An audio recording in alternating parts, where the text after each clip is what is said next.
Imos dar comenzo. Non sei quen iba a defender o primeiro rogo do PSOE, iba a ser Paco. A intervención na mellora e acondicionamento da senda da contorna do río Sarela. Tela ti. Bueno, pois imos dar logo reanudar a sesión plenaria no punto 11, rogos e preguntas, co primeiro dos rogos do PSOE, que é sobre a intervención na mellora e acondicionamento da senda da contorna do río Sarela. Gonzalo. Boa tarde de novo. Dende o 2015 o Grupo Municipal Socialista ven insistindo na necesidade de levar a cabo un mantemento riguroso na senda da contorna do río Sarela. Este espazo natural non só un dos máis fermosos do noso municipio, senón tamén dos máis transitados. Tal como podemos apreciar nas imaxes que achegamos con este rogo, o estado da senda levándose moi mal estado de conservación e gas da retirada e poda de algunhas árbores despois do temporal sofrido hai aproximadamente un mes, o Concello non fixo absolutamente nada ao respecto. Esta reclamación foi presentada polos membros do Grupo Municipal Socialista no seo da Comisión de Queixas e Suxestións. Decembro de 2015 presentamos unha moción a este pleno instando o Goberno Municipal a levar a cabo as intervencións precisas para manter en bo estado de mantemento e limpeza a senda da contorna do río Sarela. A día de hoxe podemos constatar que os responsables locais fixeron caso omiso destas demandas e por iso polo que presentamos o seguinte rogo, que o Goberno de Compostela Aberta interveña a maior brevidade posible na mellora e condicionamento da senda contorna do río Sarela. Nada máis, moitas gracias. Gracias, Gonzalo. Xanduro. Sí, como xa se lle informou ao Grupo Socialista, hai un proxecto xa redactado e feito polos arquitectos do consorcio, no que compartimos gastos. O Concello aporta 61.620,74 euros froito da subvención do Plan Provincial de Medio Ambiente da Diputación, e o Consorcio aporta 25.766,66 que aprobou definitivamente na súa comisión executiva do pasado xoves día 9. Así que só queda asinar ese convenio que temos xa os borradores preparados e dar tramitación á licitación da realización da obra. Moitas gracias, Xanduro. O seguinte rogo tamén é do Partido Socialista para o desbrozo e retirada de árbores do Camiño Real de Vidán. Nos anos 2012 e 2013 a veciñanza de Vidán, propietaria de parcelas colindantes co Camiño Real, recibiron notificacións do Concello de Santiago para requerirlles a limpeza e desbrozo dos seus predios como medio de protección de posibles incendios forestais. Estes propietarios, aproximadamente unhas 12 persoas, teñen presentadas unha solicitud de aprazamento da execución destes requerimentos. O motivo desta petición, aínda que nos parece surrealista, é a imposibilidade de acceder ás súas parcelas a través do único camiño que teñe, que é o Camiño Real de Vidán. Este camiño de titularidade municipal atópase totalmente intransitable, cheo de maleza e de árbores. Impide os seus donos poder acceder ás súas propiedades e por todo isto polo que solicitamos este pleno o seguinte rogo, que o Concello de Santiago teña ben a proceder ao desbroce e retirada de árboles do Camiño Real de Vidán para que a veciñanza propietaria das parcelas colindantes poida cumprir ca súa obriga de manter as parcelas limpas de maleza de acordo coa normativa vixente ao respecto. O carón desto, a día de hoxe ainda recibimos varias chamadas que eso realmente é un polvorín con grave perigo pois de risco de que poida haber un incendio e o que non queren, non? Gracias. Perdón, así o faremos.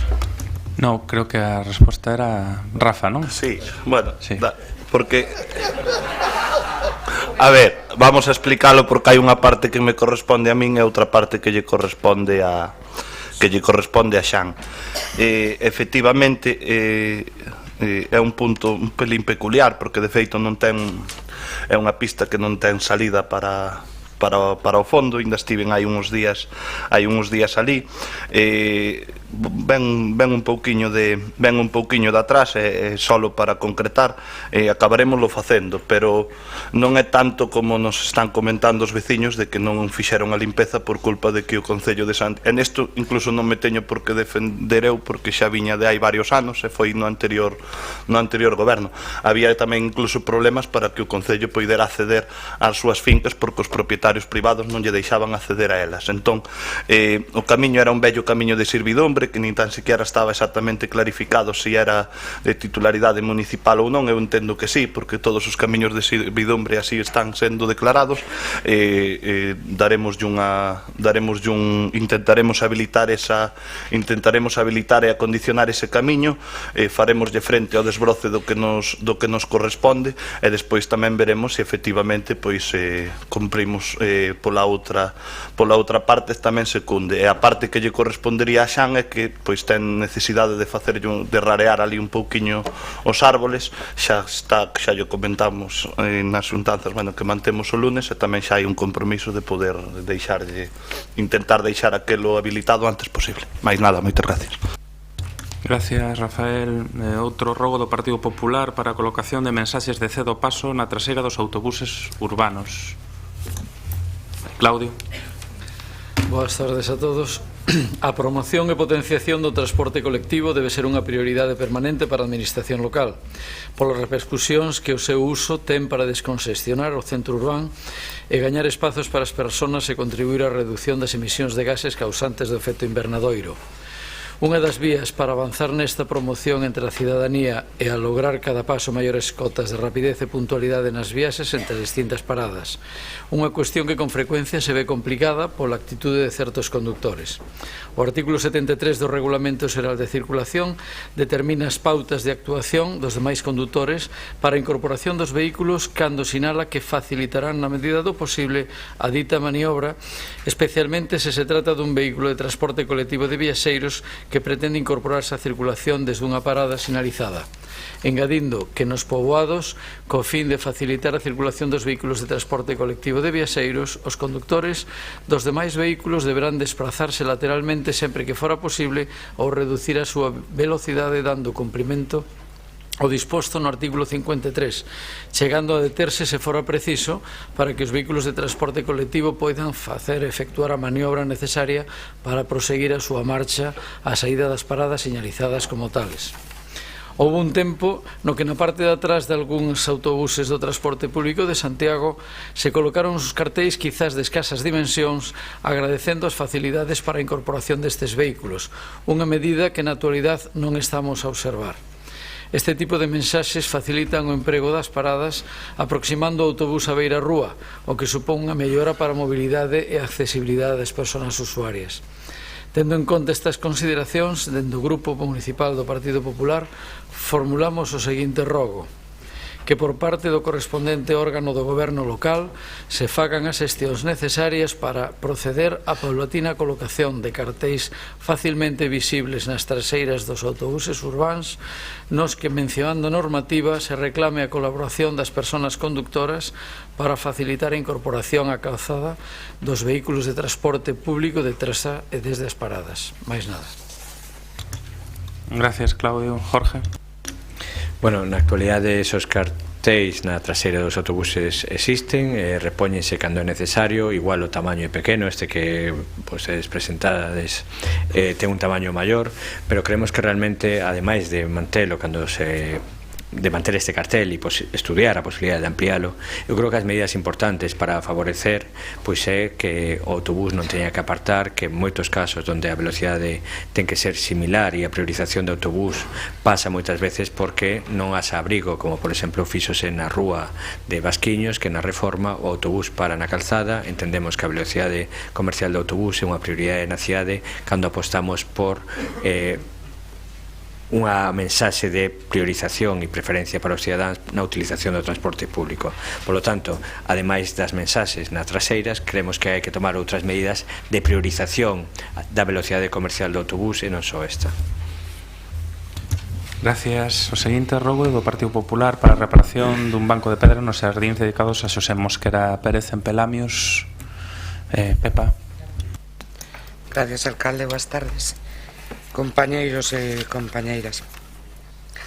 Coincidindo co centenario do nacemento de Xosé Mosquera Pérez, o Concello de Santiago acordou no ano 1995 dedicarlle a súa memoria os xardíns situados á beira do rego do Corgo, frente ao Parque de Vista Alegre, onde se radica a Casa de Europa.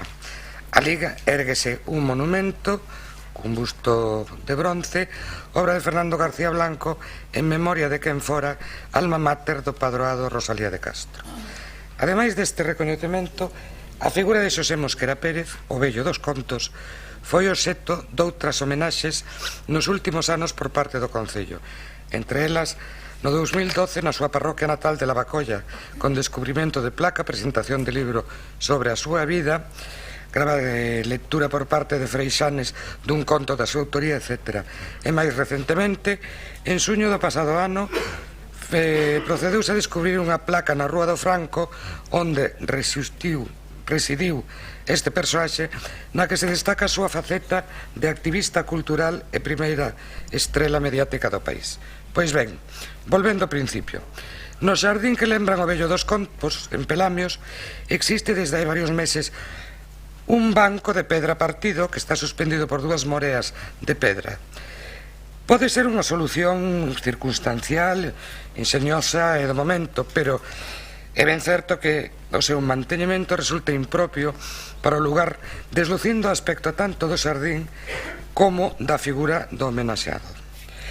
Unha pequena actuación axudaría en calquera caso a paliar esta situación e a mellorar tamén a solidez e seguridade deste equipamento público. Nestes días, no entre que se presentou este rogo e ata hoxe, hemos visto que hai outro banco que ten non o mesmo pero moi parecido problema, porque está cercano, está desequilibrado, o que produce un perigo importante para calquera que poda, ou calquer neno incluso, que poda saltar encima. Por todo o anterior, presentamos o seguinte rogo: que o goberno local dé as instruccións precisas para recuperar os bancos de pedra que se atopan partidos e escorados respectivamente nos xardíns dedicados a Xosé Mosquera Pérez, o Vello dos Contos, radicados no barrio de Pelamios. Moitas gracias. Gracias a ti, Pepa. A contestación, Xan. Así o faremos. O seguinte rogo é do Partido Popular para o arranxo dunha luminaria no contorno do Centro Social de Bornais. Ya vimos ayer que se ha arreglado la luminaria, que estaba bastante mal porque aparte de estar rota tenía los cables al aire, pero agradecemos. Gracias, Teresa. O seguinte rogo é do BNG para o desbroce de fincas municipais, instalación dun parque xeronto infantil e creación dunha pista polideportiva. Moitas grazas, señor alcalde. Xa somos coñecedores, non, de que se vai executar tamén un parque infantil na rúa Ofelia Nieto, que era unha reivindicación tamén de había moito tempo, pero bueno, o que traemos aquí é de outro tipo, non? En concreto, hai 3 parcelas que son de titularidade municipal no entorno de Meixón Frío, en concreto na rúa Queimada, na rúa Mallou e na Glorieta, o caro mesmo do Cruceiro da Coruña. Hai queixas dos veciños polo estado desas fincas, porque se queixan polo estado da maleza, porque non están debidamente atendidas, e con este rogo o que solicitamos basicamente é que por unha parte se proceda ao desbroce e o mantemento das parcelas que son de titularidade municipal, e por outra parte que na medida do posible se atenda unha das demandas veciñais, non? Que é por unha banda que na parcela na que nos seu día se especulou que podía ser a ubicación para o Centro Sociocultural novo das Cancelas, que finalmente non se executou, puidera haber algún tipo de equipamento tanto para nenos como para maiores, de tipo deportivo e lúdico, e por outra banda a posibilidade que no entorno desa parcela, o carón do Cruceiro da Coruña, se puidera facer unha esplanada que non tivera que levar para ello excesivo financiamento para pistas deportivas, que puidera utilizarse ao mesmo tempo como campo de festa, non? É un dos poucos barrios que ten que seguir cortando unha estrada para poder realizar e para colocar o palco da festa. Eles decían que non queren un parque da festa, un campo da festa específico, pero que sí unhas canchas de fútbol, de baloncesto, do que se estimara oportuno, e que pudera ter eses usos múltiples, non? Ben, con respecto ao desbroce, pois miraremos de facela. Ao respecto ao parque, pois como sabes, este orzamento xa contempla varios parques. Deixo no pendente para estudar para o ano que ven, e é certo, pois xa se abriu un novo parque nesa zona, co cal xa teñen 2, o de Pozo da Neve máis o de Ofelia Nieto. Quizáis teña razón que igual na outro lado do barrio, digamos, podíamos buscarlo, estudámoslo, pero para o orzamento do ano que ven. Gracias. O seguinte rogo tamén é do BNG para instalar unha placa en lembranza de presos políticos que construíron o aeroporto de Lavacolla. Sí, boa tarde. Seguramente que ven pouca a veciñanza de Santiago de Compostela que sabe que na Lavacolla pois houve un campo de concentración xustamente despois da Guerra Civil Española, e ben pouca saberá que aí pois que houve pois máis de 2000 persoas presas políticas que se viron obrigadas a traballar na construción pois iso dunha escola de aviación e do futuro aeroporto. O certo é que xa que estamos en época de cambios tamén no aeroporto da Lavacolla, de cambios de denominacións, de roteiros, de sinalización, pois o momento máis ha caído para aproveitar e facer todas as xestións que sexan precisas para que ali no propio aeroporto se poña unha placa onde se lembre este traballo forzoso que tiveron que realizar, esta participación destas persoas presas políticas na construción do aeroporto da Lavacolla, no aeroporto Rosalía de Castro, e por tanto que iso se aproveite para que o saiba tanto a veciñanza de Santiago de Compostela como todas as persoas que chegan pois justamente a través deste aeroporto ao noso país.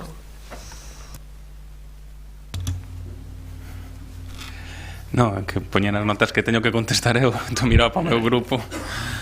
Pois si, estudiáramoslo con interese, é un tema ao cal somos sensibles e que incluso hai membros do grupo de goberno que teñen participado, bueno, pois un pouco na difusión desos feitos no seu momento en Lavacolla, e miraremoslo evidentemente como non pode ser de outro xeito con interese para poder viabilizalo. O seguinte rogo é do BNG tamén para sumar a Corporación Municipal a viaxe solidaria aos campamentos de persoas refuxiadas de Tinduf, en Alxeria. Sí, eu moi brevemente, alcalde, porque xa abordamos este tema tamén na Xunta de Portavoces esta mañá, non? A Solidaria Galega co Pobo Saharaui, SOGAPS, e a Delegación Saharaui en Galiza realizan unha viaxe institucional, por decirlo de algún xeito, a Tinduf, en Alxeria, para poder coñecer de primeira man a realidade dos refuxiados e das refuxiadas saharauis, e por outra parte para darlle a maior relevancia posible ao conflito que hai aí. Nese sentido están facendo un chamamento a todos os concellos de Galiza para que participen no mesmo entre os días 17 e 21 de abril, e nos con este rogo o que plantexamos será que a Corporación Municipal, ou como estime oportuno o Goberno Municipal que deba ser, pero que o Concello de Santiago como institución participe, igual que van a participar moitos outros concellos de todas as cores políticas do noso país. Moitas gracias, Concha. Bueno, boa tarde de novo. Bueno, valoramos con interese esta iniciativa, estudiaremos as posibilidades e a mellor forma de sumar o Concello de Santiago de Compostela á comitiva galega que viaxará en abril aos campamentos de refuxiados e refuxiadas en Tinduf. Gracias, Concha. Daríamos por rematado logo o apartado de rogos, pasaríamos ás preguntas de pleno, que son 6. A primeira do Partido Socialista sobre cales foron os motivos polos que o túnel de Mestre Mateo estivo sen luz. O venres de 17 de febreiro, o túnel de Mestre Mateo estaba sen luz. Este túnel de entrada á cidade é un dos puntos con máis tráfico do noso concello, polo que a reducción da visibilidade supón un grave perigo para os condutores, incrementándose nas horas nocturnas. Unha semana despois, o 24 de febreiro, o túnel permanecía sen luz e, por tanto, continuaba con un perigo evidente para a seguridade viaria. Por todo isto, polo que facemos a seguinte pregunta para a súa contestación oral: cales foron os motivos polo que o túnel estivo dura unha semana sen luz, e porque unha vez que se presenta a denuncia por parte do noso grupo municipal socialista se tarda só un momento en solucionar? Gracias.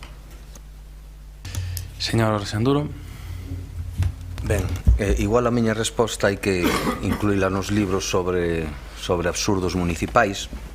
Consultada a empresa concesionaria da iluminación, indícame que efectivamente as instalacións do túnel Mestre Mateo, como dio na pregunta oral ao PSOE, estuvo apagada desde o 17 de febreiro ata o 24 de febreiro, que foi cando detectaron ese apagón e o corrixiron de xeito, según eles, en 24 horas, porque a causa era un cortocircuito nunha caixa. A razón de que non se detectara antes, en primeiro lugar, non se recibiron, parece ser, queixas ao respecto na liña de atención ao cliente de Ferrovial, e eles explican que dispoñen dun servicio de revisión visual diaria do casco urbano todas as noites, no horario de acendido alumeado, realiza unha inspección visual das instalacións segundo unhas determinadas rutas predefinidas.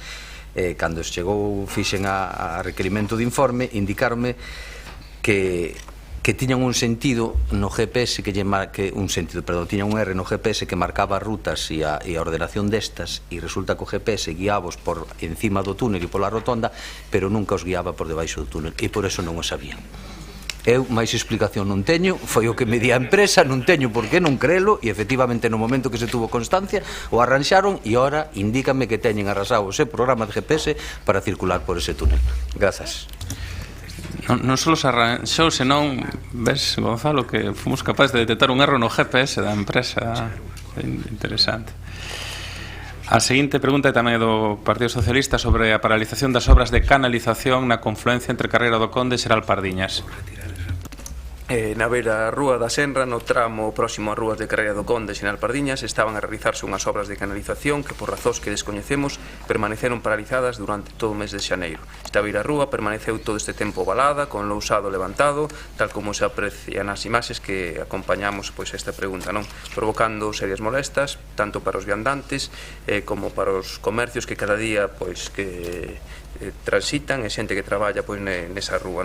Tendo en conta que este é un ámbito especialmente transitado por ser o enlace entre o Ensanche e Casco Histórico e que ten próximo un paso de peóns con moitísimo tráfico, é por lo que preguntamos este pleno a seguinte pregunta para a súa contestación oral: que razóns técnicas motivaron a parálise desa obra de canalización durante tantas semanas, ocasionando un grave presuicio para os viandantes da rúa da Senra? Se realmente non existiron razóns técnicas que poidan justificar esta parálise, iniciou o Concello algún expediente á empresa polos feitos relatados? Grazas. Gracias, Gonzalo. Jorge.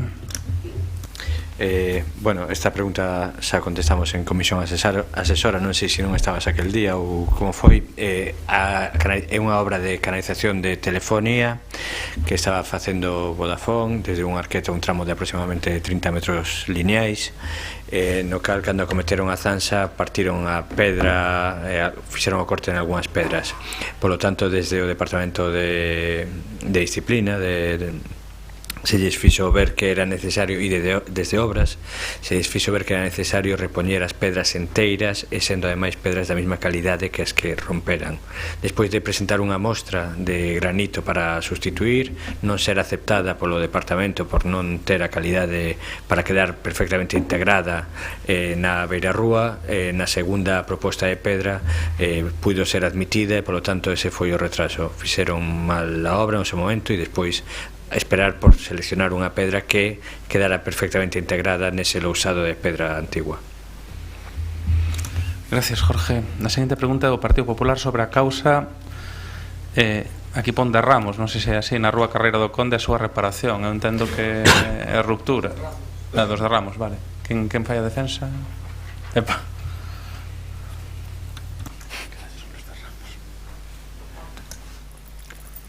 Moitas gracias, alcalde.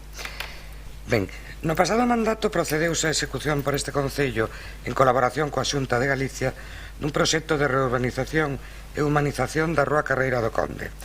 Coa realización desta obra creouse unha vía peonil que supuxo unha mellora importante e notable para a transición entre o ámbito da cidade histórica e o Ensanche, e especialmente para a conexión cara á avenida Xoán Carlos I e a propia Alameda.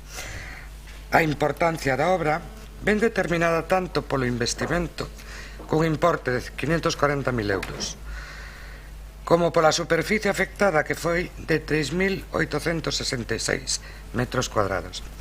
Tratábase de primar o seu carácter peonil, con acceso rodado restringido para garaxes e ao mesmo xeito tamén como outros accesos para carga e descarga comercial. Bien, na súa construción empregouse principalmente pavimento en pedra e, entre outras melloras, ampliouse moito a zona xardinada. Desde a posta en servicio desta obra, o actual goberno decidiu convertela en escenario de distintas actividades e exposicións, aproveitando as súas grandes posibilidades. Fai algún tempo, certos elementos do pavimento desta rúa e a zona verde próxima a eles atópanse estragados, polo que parece ser como unha consecuencia do paso ou da manobra de algún vehículo pesado.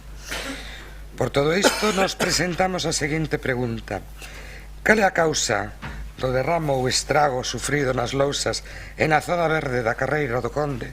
E quen se vai facer cargo da súa reparación? Moitas gracias. Despois de facer a consulta no departamento non consta, sí, está claro que hai pedras rotas e hai esos danos. O que non consta é unha identificación do posible responsable desos danos.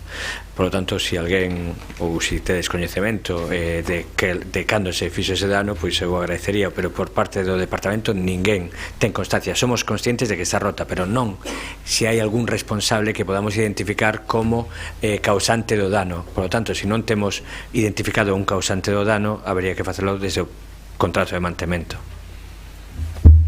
Non temos identificado o causante do dano. Sí, pasou un camión, claro. O estado controladas. Que todo isto se producido por facer todas aquelas cousas. Eso é, Pero non sabemos en que momento foi. Bueno. Logo vai costar moitísimo. Sei que é a culpa, pero non creo que unha persoa física poidera facer todo eso. Bueno, imos a... Se vou ali con un mazo non pode facer eso. E estragar o césped como está que está. Realmente moi difícil. É unha pena porque había quedado unha zona moi ben posta. É un diálogo. Eu sufro. Veña. Non me creo que dijo.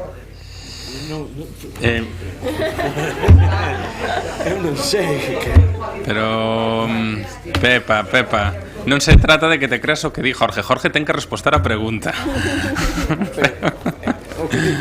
Pero está ganado, pero non sabemos que non ganou. Bueno, imos a seguir. Non te preocupes. Imos a seguir con outra pregunta oral do Partido Popular sobre o convenio para o funcionamento do botafumeiro na Catedral de Santiago de Compostela. María Antón. Pois nada, moi sinxelo, dende 2013 o Concello de Santiago, xunto coa Asociación de Hostelería, Cámara de Comercio e a Catedral, asinaran un convenio para que o botafumeiro funcionase na misa das 7:30 dos venres, entendendo que podía ser un polo de atracción turística e podía servir pois para atraer a xente que pasara a fin de semana en Santiago levando así as pernoctas. Dende principios de ano este convenio non está funcionando, este convenio non se renovou, polo tanto o botafumeiro non está funcionando e o único que queríamos saber era se o Concello pois estaba liderando un proceso para renovar este convenio ou que xestións fixera para poder volver a, bueno, pues a funcionar. Sí, boa tarde a todas e todos, compañeros da corporación. Moi brevemente, efectivamente, dende o ano 2013, Turismo de Santiago, Asociación de Hostelería, a Cámara e a Catedral de Santiago asinaban ese convenio anual para sufragar conxuntamente os custos do funcionamento do botafumeiro. Sen embargo, a finais do ano pasado, nunha xuntanza na que participaron as 4 partes, a Catedral manifestou de maneira unilateralmente a súa vontade de aumentar a cuantía do convenio. Tanto dende o propio sector turístico, representado a partir da Asociación de Hostelería, como a Cámara de Comercio e tamén Incolsa, Turismo de Santiago, houbo unha negativa a aceptar esta subida unilateral que entendíamos conxuntamente que non se motivaba por ninguna circunstancia especial. Nas últimas semanas levouse a cabo unha nova reunión entre as 4 partes para analizar as posibilidades de recuperar o convenio e o funcionamento do botafumeiro, pero as posturas, de momento, mantiveronse como estaban e a Catedral proseguiu na súa decisión unilateral de subir o prezo. E, polo tanto, dende o sector privado e dende Incolsa pensamos que non hai razóns que motiven esta suba. Dende Turismo de Santiago estamos dispostos a asinar o convenio coa Catedral nas condicións nas que se fixaron no momento e entendemos que está tamén a postura que mantén o resto das partes, a Cámara e a Asociación. Pero, bueno, tamén entendemos que a participación neste convenio non está pechada, polo que podía ser que, por exemplo, a Xunta de Galicia pudera participar no mesmo financiamento asumindo a subida do precio que solicita a Catedral. De momento, reitero, non hai acordo porque unha das partes, en este caso a Catedral, non acepta manter o convenio nas condicións que estaban. Grazas. Gracias, Marta. A seguinte pregunta tamén é do Partido Popular sobre a concesión de postos na nave 5 da Praza Bastos. Buenas tardes de nuevo. Señora Lois, sin menoscabo de la consideración que usted me merece, decirle que como concejala y por lo que respecta a la gestión de la nave 5, usted encarna en cierta medida el destino trágico de Sísifo. Sísifo fue condenado por los dioses a subir una roca a lo alto de una colina, y cuando llegaba a lo alto de la colina, ¡catacrás!, se le caía la roca, Sísifo bajaba y volvía a subir con la roca, y así lleva al pobre Sísifo desde hace miles de años, condenado de aquí a la eternidad. Y a usted, en cierto modo, le sucede lo mismo con la gestión de la nave 5, porque usted también carga con el proyecto de adjudicación de Compostela Berta, sube la colina del procedimiento de adjudicación y cuando cree que está culminando el proceso, ¡catacrás!, se le van los adjudicatarios y se le van los licitadores. Ya llevamos 2 procedimientos de licitación y bueno, tendremos 3 y 4 procedimientos de licitación. Y es por ello por lo que le queríamos preguntar, decir, ¿cómo nos explica que en el primer procedimiento de licitación renunciasen 2 adjudicatarios? Supongo que usted, pues les habrá preguntado el por qué ha sucedido esto, que es además especialmente extraño porque, pues habían recibido una puntuación alta en lo que era la valoración del modelo de negocio, y cómo explica también que en ambos procesos de adjudicación, especialmente en este último, haya sido muy escaso el número de licitadores. Gracias. Sí. Bueno, antes de contestar de maneira específica a pregunta, tendo en conta o relato sobre Sísifo, realmente a min tamén me recorda aquí co compañeiro Sanduro ao Partido Popular no anterior mandato, que se empeñaba en conseguir que algún alcalde superase o ano de legislatura e volvía a caer e volvía outro alcalde e tal. Entón igual quizás ten esa lembranza e agora quiso traer a colación coa nave 5, non?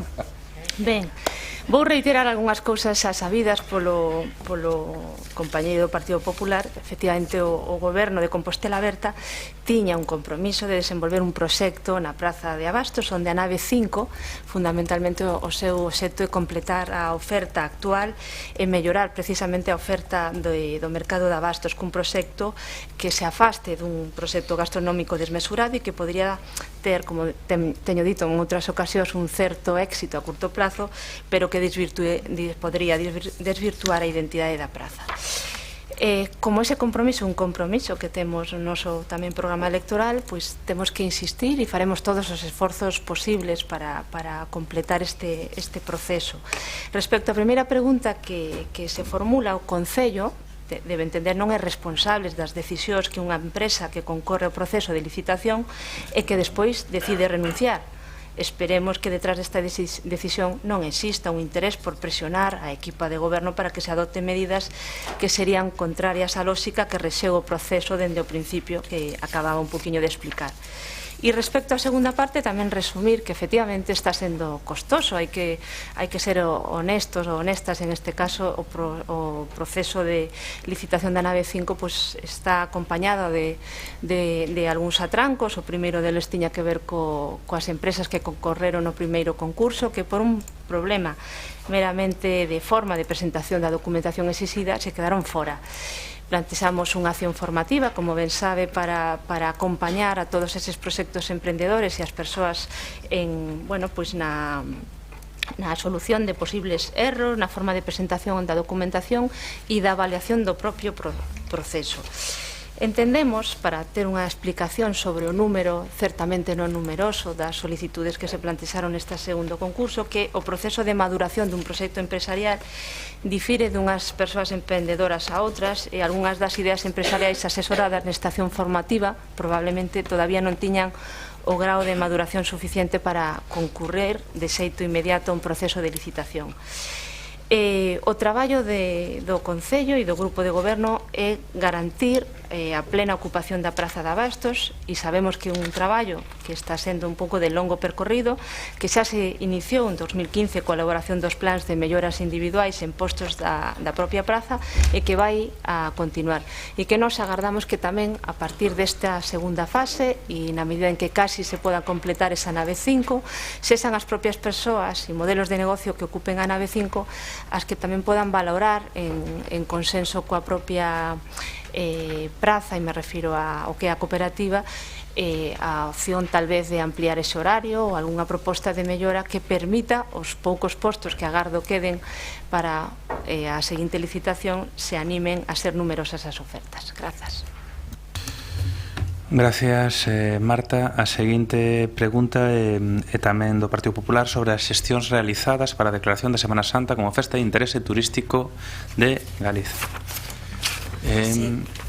Sí, grazas, alcalde. Pois, como todos recordarán, hai máis dun ano, concretamente o 7 de decembro de 2015, este pleno adoptaba un acordo a raíz dunha iniciativa deste grupo que era precisamente pois intentar montar un expediente para presentar a Turismo de Galicia solicitando a declaración da Semana Santa de Santiago de Compostela como festa de interese turístico, que ia permitir pois participar na convocatoria que anualmente Turismo de Galicia pois ten para as festas declaradas de interese turístico, entendendo que era unha das vías de poder axudar a Semana Santa, xa que do orzamento pois do Concello desprendíase que non había pois posibilidades de facer achegas pois importantes a este evento. Como decía, pois aprobouse no pleno esta iniciativa, pero dende entón pois nada sabemos. E a nosa pregunta vai nese sentido. A piques de celebrar a Semana Santa do 2017 non temos coñecemento nin que o expediente se presentara ante Turismo de Galicia e queríamos saber pois como estaba ese procedimento e ao mesmo tempo se xa teñarían algunha horizonte no que se poidese presentar o mesmo. Grazas. Sí, pois ben, a semana pasada fixemos unha rolda de prensa na que presentamos a segunda edición do evento chamado Santiago Paixón 12, que é o programa de dinamización gastronómica de Semana Santa e que organizamos, como saben, en coordinación coa Asociación de Hostelería de Compostela. E nesa rolda de prensa xa anunciamos que dende Turismo de Santiago, en colaboración coa Xunta de Cofradías, estamos preparando toda a documentación precisa para solicitar a declaración da Festa de Interese Turístico de Galicia para a Semana Santa de Santiago. E a nosa intención é presentar esta documentación antes de Semana Santa deste ano para que no 2018 podamos ter xa ese recoñecemento sempre cando a Xunta de Galicia o conceda. Grazas. Daríamos logo por finalizado o apartado dos rogos e das preguntas, pasando ao último punto da orde do día, que é a toma en consideración de mocións presentadas polos grupos municipais. Como sempre, enténdese aprobada a urxencia das mesmas por acordo xunta de portavoces. Sei. E antes de pasar ao debate do que son 8 mocións, imos a comenzar cunha declaración institucional pactada hoxe pola mañán en xunta de portavoces e traballada por Ultreia, que foi o colectivo que estivo a facer a interlocución con todos os grupos do conxunto da corporación. Aproveitamos para darlle a benvida a este pleno tanto a xente de Ultreia como a xente de Arelas e de Amizando, que hoxe teñen a ben acompañarnos, e imos pasar logo a dar lectura a través do secretario da corporación da declaración institucional pactada en xunta de portavoces. Secretario.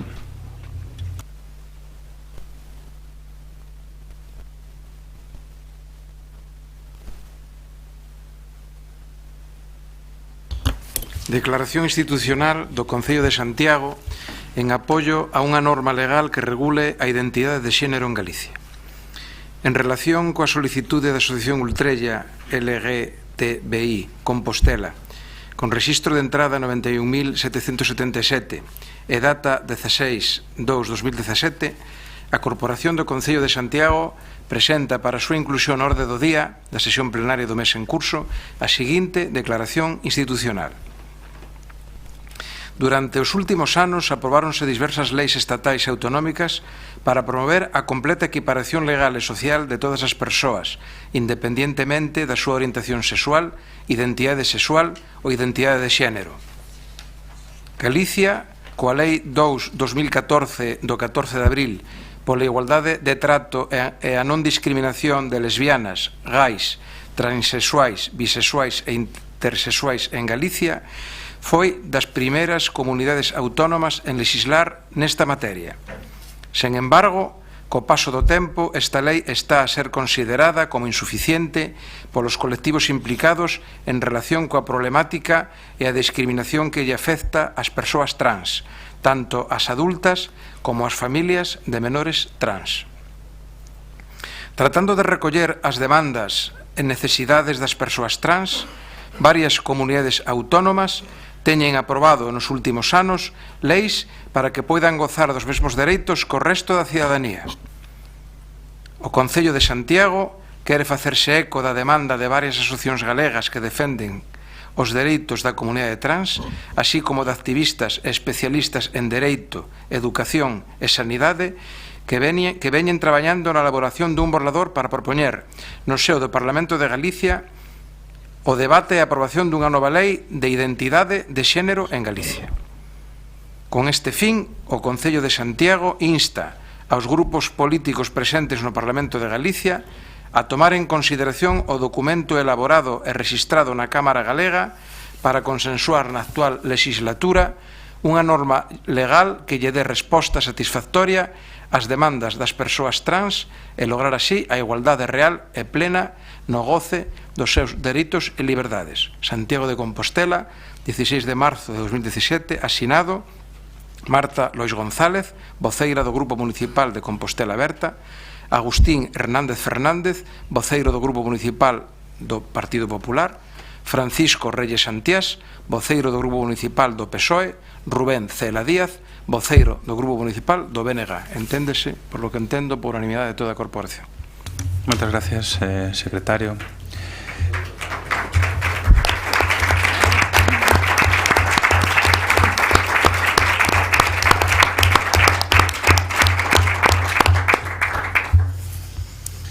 Seguiríamos logo con este punto 12 ca primeira das mocións por vía de urxencia, que é unha moción sobre a promoción por parte do Goberno galego dun pacto pola conciliación e a corresponsabilidade nos concellos galegos do Partido Popular e unha emenda do BNG con registro de entrada de data 15 de marzo, digo agora de clarear o debate. Quen defende? Maite? Entendo, como decía o señor alcalde, que está acordada a unanimidade de todas as mocións. Sí. Para declarar urxencia, de acordo? Sí, sí, sí. Perfecto, graciñas. Boas noites. A conciliación entre a vida persoal, familiar e laboral e a corresponsabilidade no ámbito doméstico e familiar constitúen uns dos grandes retos do século XXI. A vida económica, e en particular o mundo laboral, é un dos ámbitos fundamentais para a promoción da igualdade de oportunidades entre mulleres e homes. Na nosa sociedade, a desigual repartición entre os xéneros de responsabilidades familiares e do fogar constitúe un dos principais obstáculos para a participación plena das mulleres no mercado laboral, así como a súa permanencia e promoción dentro del. A conciliación da vida persoal, familiar e laboral constitúe unha problemática complexa, sobre todo para unha parte da cidadanía, as mulleres, que o viven en primeira persoa, pero tamén para os homes, as familias, os concellos, as empresas, o mercado laboral e a sociedade en xeral. Podemos definir a conciliación como a participación equilibrada de mulleres e homes na vida persoal familiar e tamén no mercado de traballo. Isto supón compartir o traballo existente, organizando e flexibilizando os usos do tempo sobre a base da igualdade, compartir o poder, compartir as responsabilidades públicas e propiciar a presenza de mulleres nos ámbitos de decisión pública e económica. Non se circunscribe, polo tanto, ao ámbito privado e necesita a implicación de todos os asentes sociais, administracións públicas, empresas, sindicatos e tecido asociativo. A corresponsabilidade social vai máis aló da conciliación, xa que significa aumentar a implicación das persoas na repartición das responsabilidades domésticas e familiares, especialmente os homes, para extenderse a outros asentes sociais e instancias públicas e privadas. A falta de corresponsabilidade e as dificultades para conciliar vida persoal, familiar e laboral contribúen a soster a discriminación laboral e salarial das mulleres e constitúen unha das súas principais barreiras para o seu desenvolvemento profesional. No caso da sociedade, supoñen unha importante perda de talento que lastra a competitividade empresarial e dificulta o progreso económico. É importante coñecer estas consecuencias na vida das persoas, pero tamén para a sociedade no seu conxunto para ser conscientes do alcance do problema e para buscar solucións que vayan a raíz do mesmo. Non se trata de axudar as mulleres para que poidan traballar e levar o fogar, senón de repartir tarefas e responsabilidades para que tanto homes como mulleres gocen e exerzan os mesmos dereitos e as mesmas responsabilidades. O traballar por e para a conciliación require dunha reflexión sobre o mercado laboral, o modelo educativo de cidade, de urbanismo, de servizos, e incorporar a perspectiva de xénero de forma transversal nas políticas que se desenvolvan. O ámbito local, pola súa proximidade á vida da cidadanía, é un marco idóneo para a promoción e xestión de recursos e servizos para a conciliación. Ademais, debemos ter en conta e non perder de vista o labor que os concellos veñen xa realizando respecto da consecución de igualdade de oportunidades entre mulleres e homes. Esta experiencia en materia de igualdade facilita a interacción coa cidadanía, a identificación das necesidades do propio concello respecto á conciliación e, sobre todo, a promoción da participación cidadán. Por todo isto, o acordo que propoñemos dentro do Grupo Municipal Popular é instar a Xunta de Galicia, en coordinación e colaboración ca FEGAM, a promover un pacto pola conciliación e a corresponsabilidade no ámbito da vida laboral, familiar e personal nos concellos galegos. Antes de rematar, con relación á emenda proposta por BNG, decir que aceptaríamos a inclusión do punto 3 que di que o Concello de Santiago cumplirá e aplicará o Pacto Local por la Conciliación asinado no ano 2010 con diversas institucións, entidades e asociacións. Con respecto ao punto 2 que se pretende engadir, penso que non é o momento de incluirlo aquí porque xa no Parlamento de Galicia se está debatindo varios temas nos que este tema seguro que terá cabida e como xa temos legislación vixente, penso que non é o momento. Moitas gracias.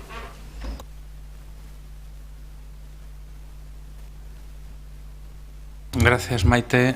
Goretia, tocando.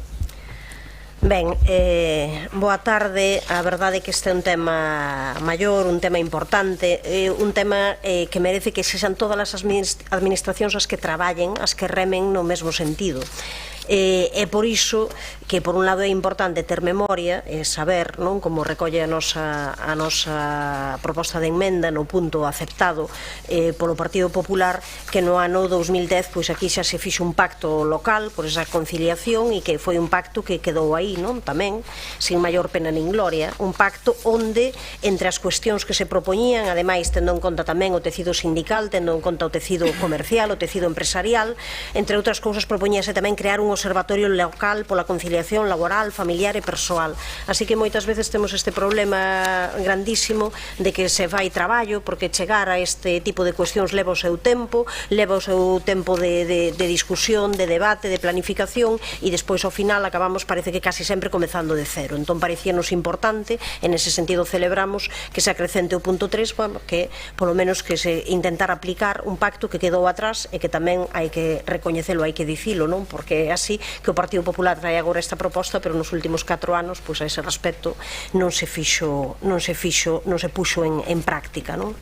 E por outro lado sentir que non se lamentar, non? Que non se inclúa o punto segundo porque é un punto que xa foi debatido e tamén poñer en riba da mesa pois a incoherencia cando se trae unha proposta en que nós coincidimos, por suposto. Un dos problemas máis graves que existe para conseguir a igualdade das mulleres é o problema da distribución de tempos, a distribución de tempos que está absolutamente en contra de toda a lógica racional por un lado e de saúde, pero tamén en contra da vida das mulleres para que se poidan incorporar no tempo tamén dos coidados que tamén deben facer os homes e de que estes plenos que temos en Santiago de Compostela son un exemplo máximo, non? De falta de conciliación, de imposibilidade para moitísimas mulleres de seguir estes ritmos non absolutamente esperpénticos.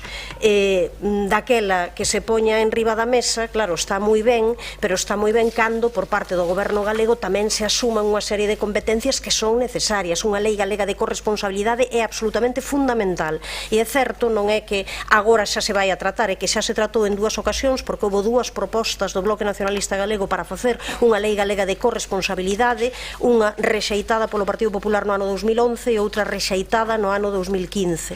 Entón, claro, isto ao final, por que se rexeita cando se pon as veces? Pois porque xa hai legislación, parecen distintas normativas que se vai metendo unha aquí e outra alá, e resulta que é necesario recompilar toda esa información, poñela e saber que queremos facer a respecto dos distintos ámbitos, fundamentalmente no ámbito educativo, en que tantísima falta fai. Daquela nos parecenos unha incoherencia vir cunha proposta como esta, intentar que se faga un pacto que está moi ben e non mollarse no sentido da necesidade que se ten por parte do goberno galego de que exista unha legislación nestes tempos. Se non existe esa lei galega de corresponsabilidade, pensamos que hai unha pata que queda frouxa non nesta cuestión. De calquera maneira, xa digo que nós, co que é o contido da proposta, estamos de acordo, que nos gustaría que a proposta fose completa e que se asumise no seu conxunto a emenda que nos propoñemos, pero xa vexo que non é así. Por parte do PSDG, Mila, a súa quenda. Gracias, señor alcalde. Boa tarde de novo. Efectivamente, a conciliación da vida persoal, laboral e familiar e a corresponsabilidade no eido público e privada aínda é un reto pendente que ten a nosa sociedade. Esta conciliación nunca chegará a ser unha realidade se non somos capaces de identificala coa corresponsabilidade e con todas aquelas e aqueles que de algún xeito teñen a responsabilidade de facilitala. O Estado, os gobernos das comunidades autónomas, as empresas e a sociedade en xeral. Pero nós pensamos que para avanzar nesta cuestión é necesario que as políticas tanto do Goberno Central como o da Xunta de Galicia pivoten sobre o incremento da financiación de todas aquelas áreas que nos últimos anos adicáronse a reducir. É dicir, é necesario eliminar recurtes que se fixeron na educación, na sanidade, nos servicios sociais. Se non hai un incremento sustancial desas políticas, compañeiras e compañeiros de corporación, non se poderá avanzar nin en igualdade, nin en racionalización de horarios, e moitísimo menos en conciliación. Porque está claro que na conciliación é necesaria a corresponsabilidade dos membros da familia, pero non é menos certo que tamén é necesaria a corresponsabilidade das institucións do Estado en relación cos servicios públicos que son necesarios para acadar esa conciliación.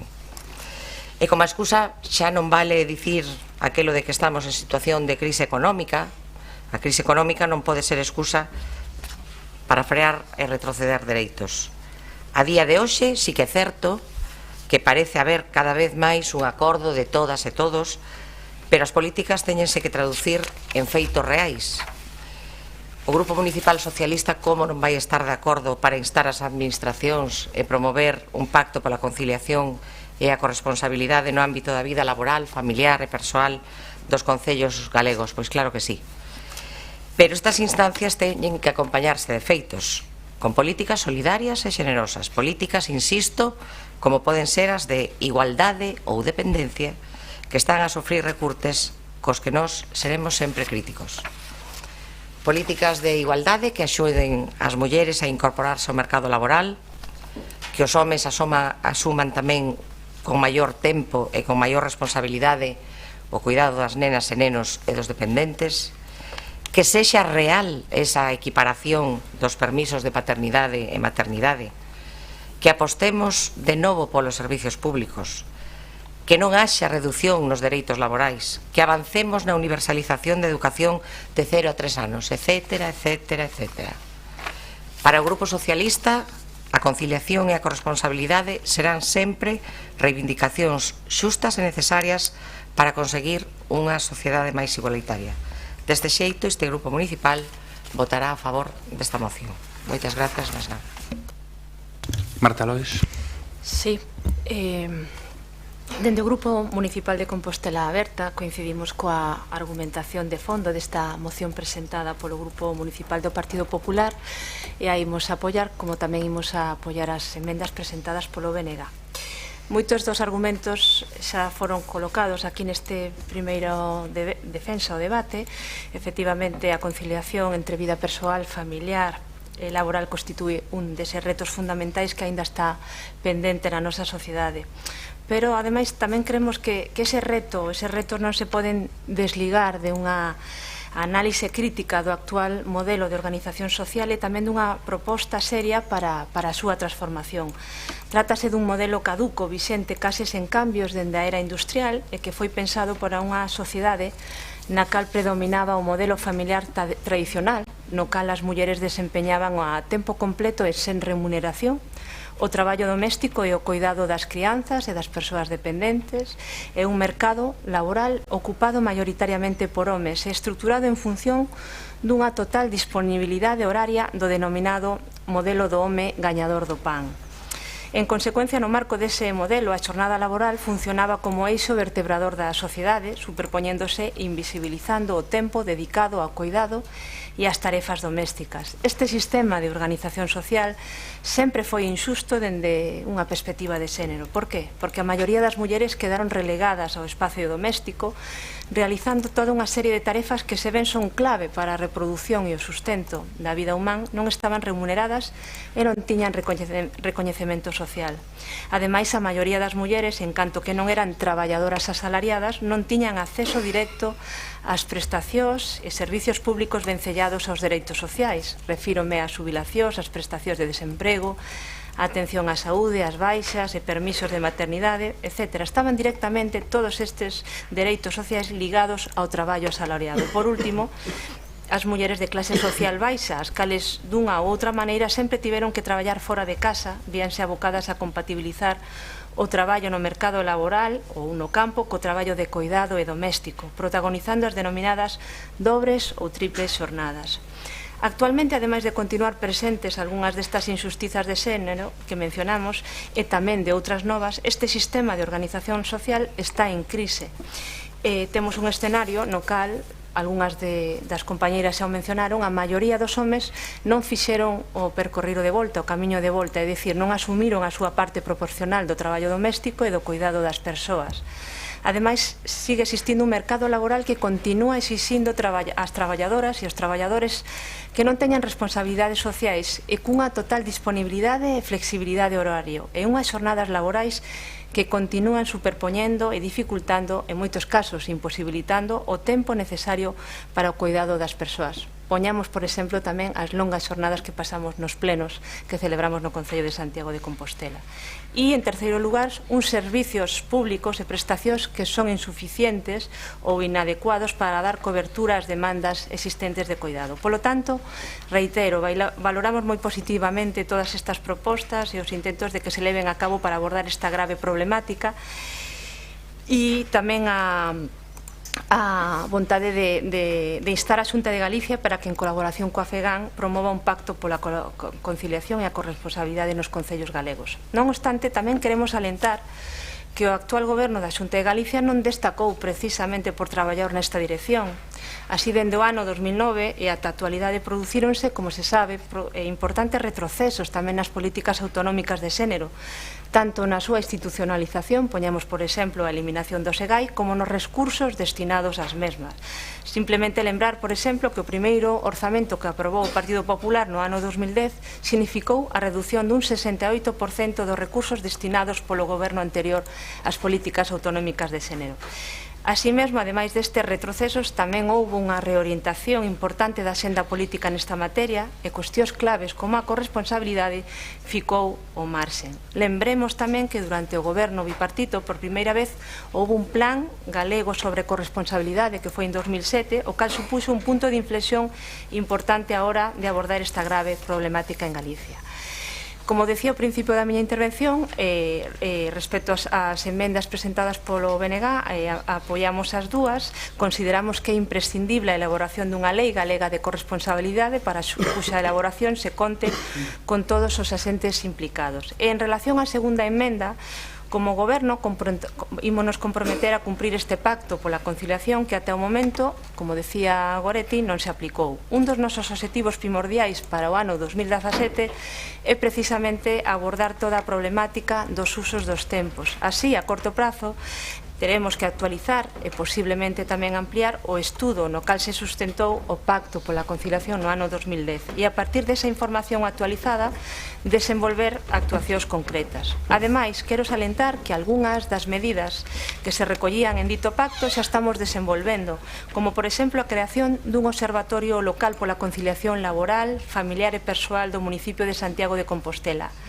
Actualmente estamos casi finalizando o deseño dun observatorio municipal de igualdade, o cal ten como objetivo analizar e facer seguimento sistemático das desigualdades de xénero no ámbito municipal. É un proxecto pioneiro en Galicia e unha das súas dimensións fundamentais será precisamente a análise das desigualdades nos usos dos tempos e a corresponsabilidade. Por último, ademais, no marco deste observatorio que presentaremos en breve, levaránse a cabo todas as funcións que no pacto local se lle atribuían a un observatorio dedicado exclusivamente á conciliación laboral, familiar e persoal do municipio de Santiago de Compostela. Grazas. Gracias, Marta. Goretti. Ai, perdón, Maite, disculpa. Non vou a facer uso do... Non vai a pena ponernos aquí en un debate sobre a crise, non crise ou reparto. Entendo por o tema da emenda. Clarificar o tema da emenda. Acéptase parcialmente, entendo, exactamente, ¿no? acéptase parcialmente. Ela teñe que decirme si... O punto 3, O punto 3. ¿no?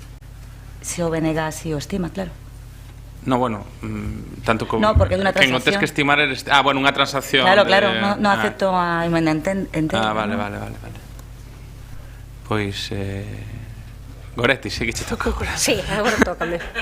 Ben, é evidente que nos entendemos que a proposta queda máis completa acrecentando cando menos algún dos puntos, así que se pretende neste caso rompela e poñer únicamente o punto 3, pois que se inclúa, aceptamos a transacción, de calquera maneira non deixo de querer decir, de poñer en evidencia que ao final isto acaba de ser un pouco, vamos a dicirlo suavemente, un pouco lavado de cara, porque aceptas o que vai afectar ao pacto local, que parece que iso aí se van solucionar as cuestións todas, mentres que o PP aquí está fuxindo da súa responsabilidade legislativa nun tema que é absolutamente central. Vaya, sí, porque o tema é que como isto non o abordemos de xeito integral, como non o abordemos de xeito completo, entón onde podemos falar realmente de que nos ámbitos empresarial, sindical, educativo, reparto de casa, onde se pode abordar iso sen ser.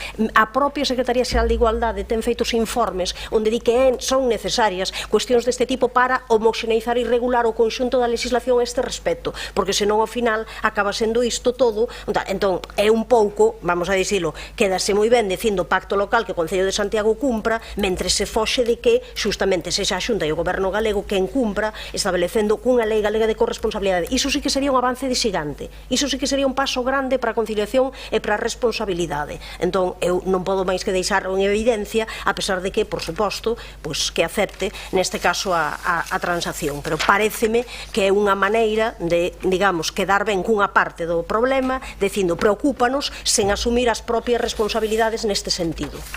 O Partido Popular teria que en algún momento deixar de facer esta política e decidirse de maneira clara a apostar pola igualdade. Apostar pola igualdade con perspectiva grande, con altura de miras. Bueno, queda aceptada logo a transacción. Mil, algo que engadir, non? Marta, algo que decir? Non? Entón, entendo con esa engadega a proposta do Partido Popular que hai unanimidade na proposta e queda aprobada por unanimidade. Si engadase o punto 3 da emenda do BNG, sí. Unanimidade, sí, unanimidade.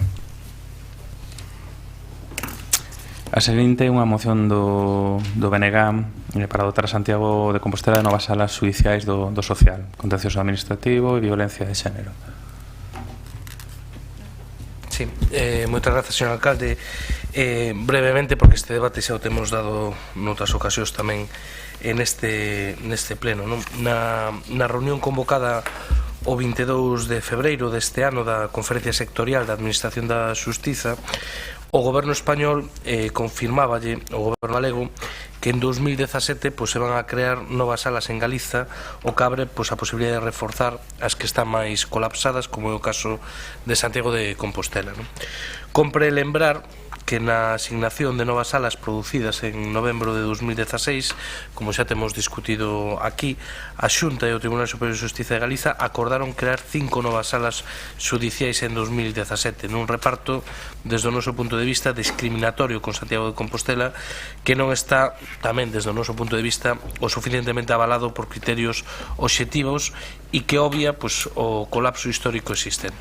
Nun contexto económico como actual, a Administración deberá ser especialmente sensível a hora de dotar dun novo xulgado do social a Santiago de Compostela que atenda temas relacionados como emprego, como poden ser incapacidades laborais, despedimentos, outro tipo de cuestións que se eternizan actualmente. Ademais, desde o noso punto de vista, e como levamos tamén moitos anos reivindicando, creemos que máis alá desa nova sala do social, que para nós evidentemente é o máis urxente, hai outro tipo de salas que tamén son imprescindibles a abordar, non? Tanto de familia como do contencioso administrativo como de violencia de xénero, sobre todo atendendo o incremento de denuncias que se están a producir neste ámbito, non? Por lo tanto, nós o que pretendemos é que isto non nos volva a coller o touro, por decirlo de algún xeito, e xa que o ano pasado non foi, mover ficha desde xa para garantir que sí ou sí no 2017 esa sala se lle conceda a Santiago de Compostela. Gracias, Rubén. Señor Paco Reyes. Gracias, señor alcalde, novamente. Moi boas tardes, compañeras e compañeros da corporación. Efectivamente, esta é unha desas mocións reiteradas, non? Reiteradas. Eu lembraba que en abril de 2014 nos presentamos para o pleno unha moción na que recollemos precisamente estas peticións. Claro, estamos en marzo de 2017, 3 anos máis tarde seguimos igual. Iso é o que xustifica efectivamente esa reiteración, non? E por outra banda é certo, tampouco hai tanto, volvemos a debatir sobre isto. Naquele outro pleno facía referencia a un informe do Defensor del Pueblo 2014 no que falaba que o retraso dos xulgados do social en Santiago, ademais facía referencia concreta a Santiago, xustificaban a creación dun novo xulgado desta xurisdicción. Ademais, o que fixo foi unha intervención de oficio diante da Secretaría do Estado do Ministerio de Xustiza, non? Porque se identificaban 3 anos de retraso para resolver reclamacións de incapacidade diante da Seguridade Social.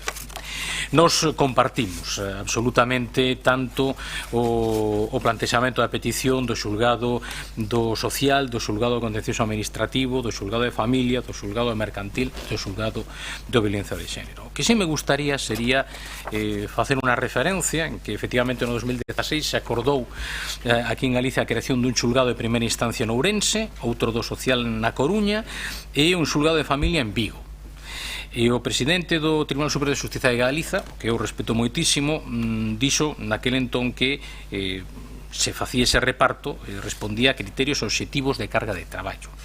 Claro, cando un ve a información do propio Consello Xeral do Poder Judicial que di que Santiago ten as salas ca maior carga de traballo das cidades galegas e plantexa unha tasa de congestión de prácticamente 3, un ratio de 3, que é o dobre do 2015, e cando un sabe que non somente é a tasa de congestión máis grande de todas as cidades aquí en Galicia, senón que ademais é un 23% superior á seguinte, máis colapsada, en este caso é Lugo, e cando Vigo precisamente é a menos colapsada de todos, pero sí que se lle concede un xulgado, neste caso de familia, pois é certo que un non entende moi ben que é iso de criterios obxectivos de carga de traballo, non? Por lo tanto, nós tamén concordamos, esperamos que para o 2017, é dicir, 3 anos máis tarde daquel debate que tivemos neste pleno, pois desta sí que vaya e efectivamente se concedan todas estas salas que son necesarias e imprescindibles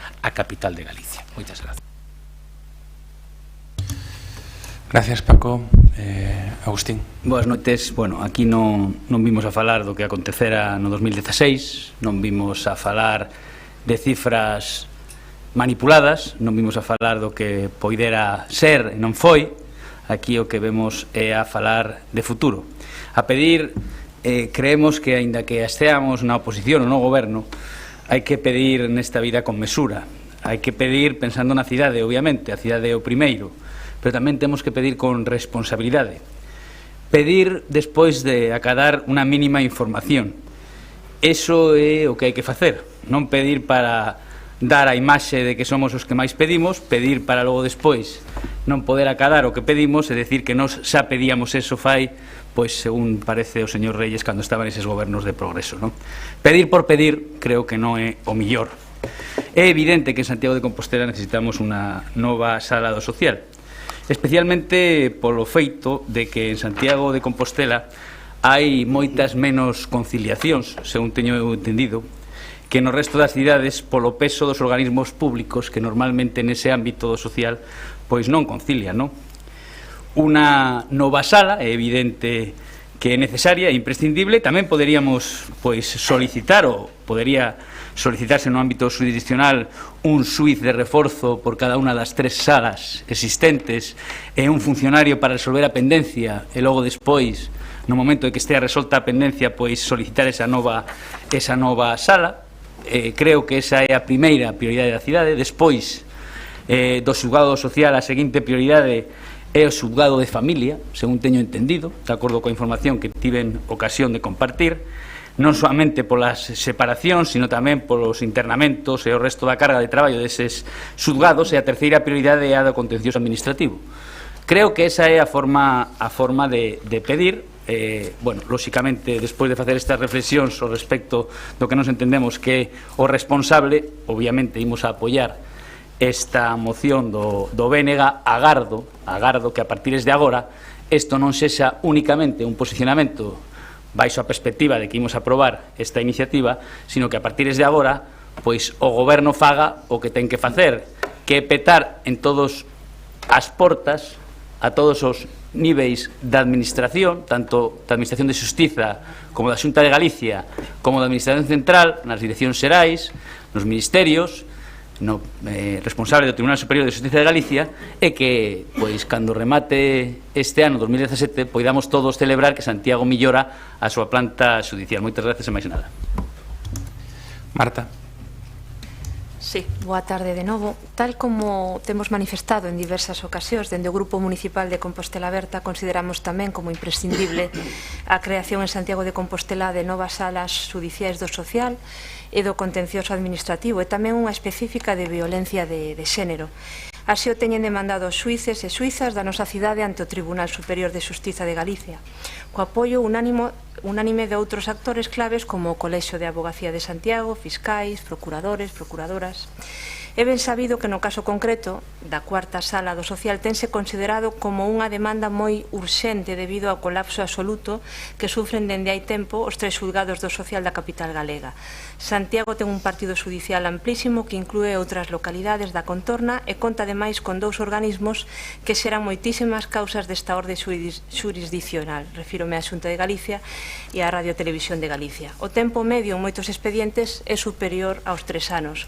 O Consello Xeral do Poder Xudicial aconsella que no caso de que un xulgado supere os 735 asuntos anuais debe crearse un novo. Neste senso, segundo un informe do Colexio de Abogados e Abogadas en Santiago de Compostela, no 2014 as 3 salas do social registraron unha media de entrada de 1.109 asuntos, un 50% máis do recomendado polo órgano máximo dos xuíces. Polo tanto, está máis que xustificada esta petición. A xustiza é un dos piares fundamentais da democracia e, polo tanto, garantir o seu correcto funcionamento debe ser unha prioridade máxima. Así o entendeu esta Corporación Municipal cando en novembro do pasado ano, 17 de novembro, aprobou unha declaración institucional reivindicando un novo xulgado do social no Partido Xudicial de Santiago de Compostela.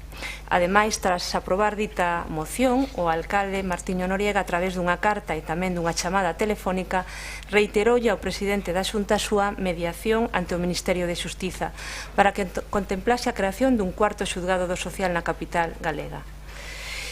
Tal como sinala a moción presentada polo BNG, o Ministerio de Xustiza vende a anunciar que porá en marcha máis salas do social este ano. Ábrese de novo, polo tanto, unha oportunidade para que na nosa cidade consiga a tan desexada e máis que necesaria cuarta sala do social que o Tribunal Supremo da Xunta de Galicia e a Xunta non priorizaron no reparto anterior.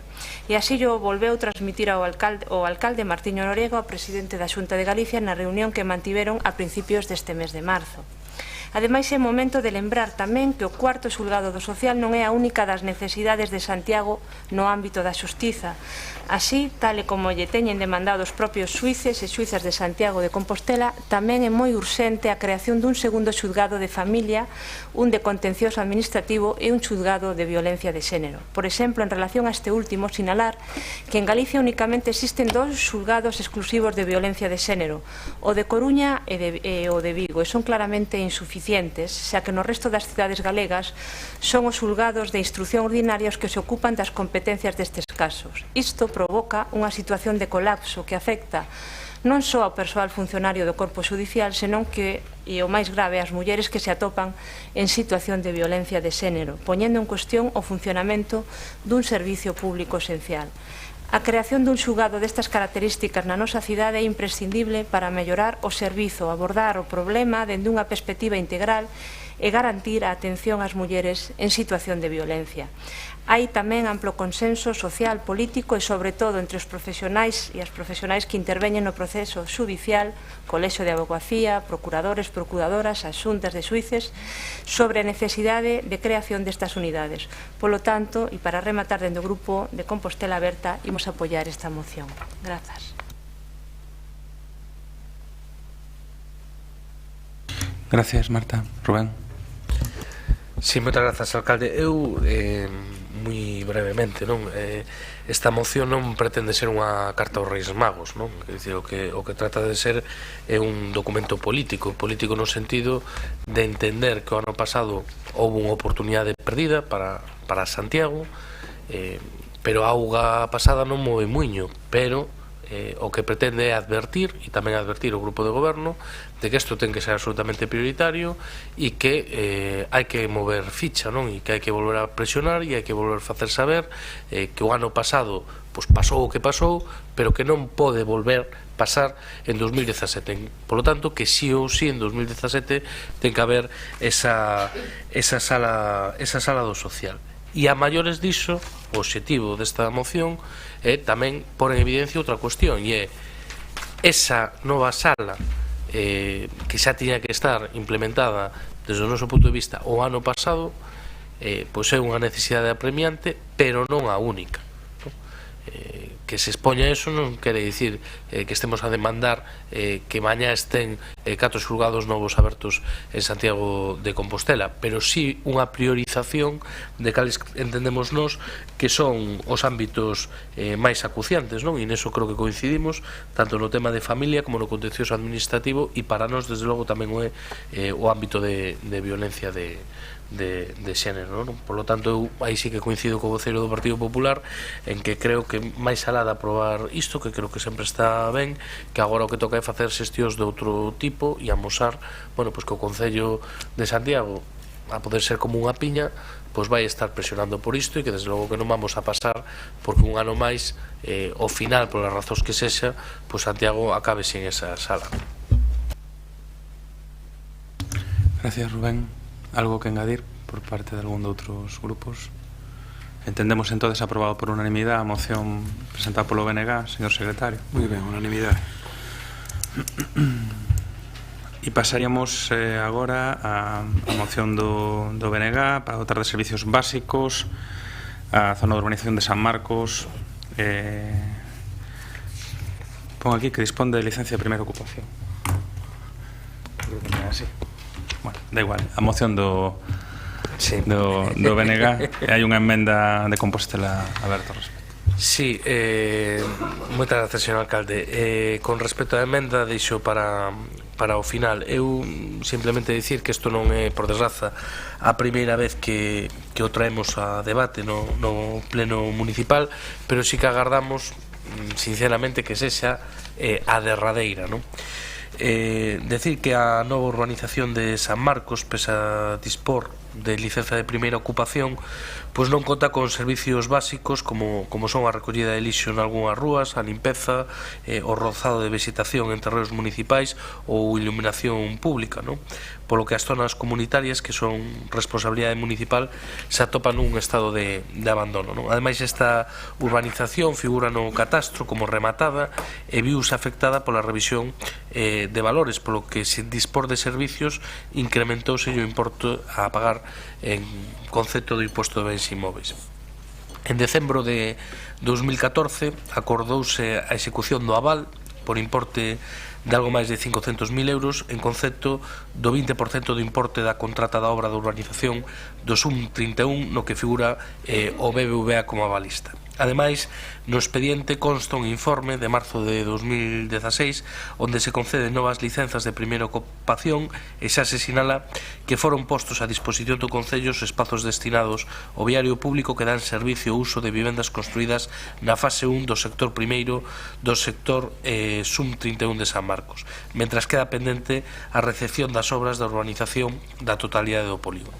Nos aquí o que pedimos e o que plantexamos era que no prazo dun mes, o puñamos desde a perspectiva de que tiña que ser algo inmediato, pois que se dotara dos servicios básicos de recollida de lixo, limpeza viaria e iluminación pública as zonas comunitarias das vivendas situadas nesa fase 1 do primeiro sector do SUM 31 de San Marcos, non? Por parte do grupo de goberno se nos fai unha transacción que a nós, tal e como se nos plantexaba, non nos convencía. É o que lle trasladaba tamén o concelleiro, que para nós a cuestión que é fundamental, porque hai que ter en conta que hai xente que leva moitos anos vivindo nesa urbanización sin servicios tan básicos como ter luz ou a recollida do lixo, nós o que propuñamos era que se pudera abordar pois unha recepción parcial, cando menos para as dúas rúas que xa están con xente vivindo, non? E que, polo tanto, pois que unha vez que o Concello verificase que non hai deficiencias, pois que se puderan de dar de alta eses servicios básicos, non? Eu creo que hai que ter en conta pois que non é moi de recibo que haxa xente pois que ten licencia de ocupación, que está pagando IBI e que non ten servicios como luz, recollida do lixo, limpeza viaria ou rozado de maleza, non? Entón, nese sentido, nós a emenda que plantexa o grupo de goberno non aceptamos. O único que estaríamos dispostos a aceptar unha transacción que fose que o Concello de Santiago asiliciará os trámites iniciados para o proceso de recepción parcial das rúas actualmente habilitados de cara a dotar dos servicios básicos de recollida de lixo, limpeza viaria e iluminación pública nas zonas comunitarias das vivendas situadas na fase 1 do primeiro sector do SUM 31 de San Marcos na maior brevidade posible. Se é así, pois valeríanos, e se non manteríamos o noso texto original. Bueno, páselle logo a proposta por escrito ao secretario, o que comenta Jorge, que aceptamos a transacción proposta por parte do BNG, un pouco para clarificar o debate. Turno hora do Paco Reyes. Gracias, señor alcalde. Bueno, o que é evidente que estes veciños e veciñas pois aparecen non na lista cobratoria do IBI de natureza urbana, que tamén aparecen nas listas cobratorias das diferentes tasas por prestación de servizos, de auga, de lixo, de alcantarillado. Ben, gustaríame, pois, para non alongarme, simplemente citar unha sentenza do Tribunal Supremo, das moitas que hai, que fan referencia á prestación obrigatoria polos concellos de servizos mínimos ou básicos, non? Neste caso, o que fai é pronunciarse polo suministro de auga, pero podería ser perfectamente extensible aos servizos de alumeado público, entre outras cousas que un dos problemas que ten esta urbanización. O Tribunal Supremo, polo tanto, estou lendo unha sentenza da Sala Terceira de data de 22 de setembro de 2004, argumenta o seguinte: o dereito dos veciños dun termo municipal a obter suministro domiciliario de auga potable para o consumo humano non pode ser posto en tela de xuízo. Así o establece claramente o artigo 26.1a da Lei de Bases de Réxime Local. Facerlo figurar como obrigación mínima municipal E constata, ademais, a facultade dos veciños do termo municipal de exixir as prestacións e o establecemento dos servizos, no seu caso, que formen parte das competencias municipais de carácter obrigatorio. Constitúe, pois, sigo lendo a sentenza, unha obriga legal directamente exixible polos interesados o suministro referido, obrigación que corre a cargo do ente local correspondente, todo elo, naturalmente, sen prexuízo das condicións concretas do seu establecemento ou do deber de contribuir a sufragar a carga económica que iso supoña. Polo tanto, o noso voto é claramente favorable a esta moción do BNG. Gracias. Bueno, nosotros también vamos a apoyar esta moción porque entendemos que el ayuntamiento está para resolver los problemas de los ciudadanos y estos vienen sufriendo una situación penosa desde hace bastante tiempo, pero yo considero necesario hacer muchas aclaraciones en esto.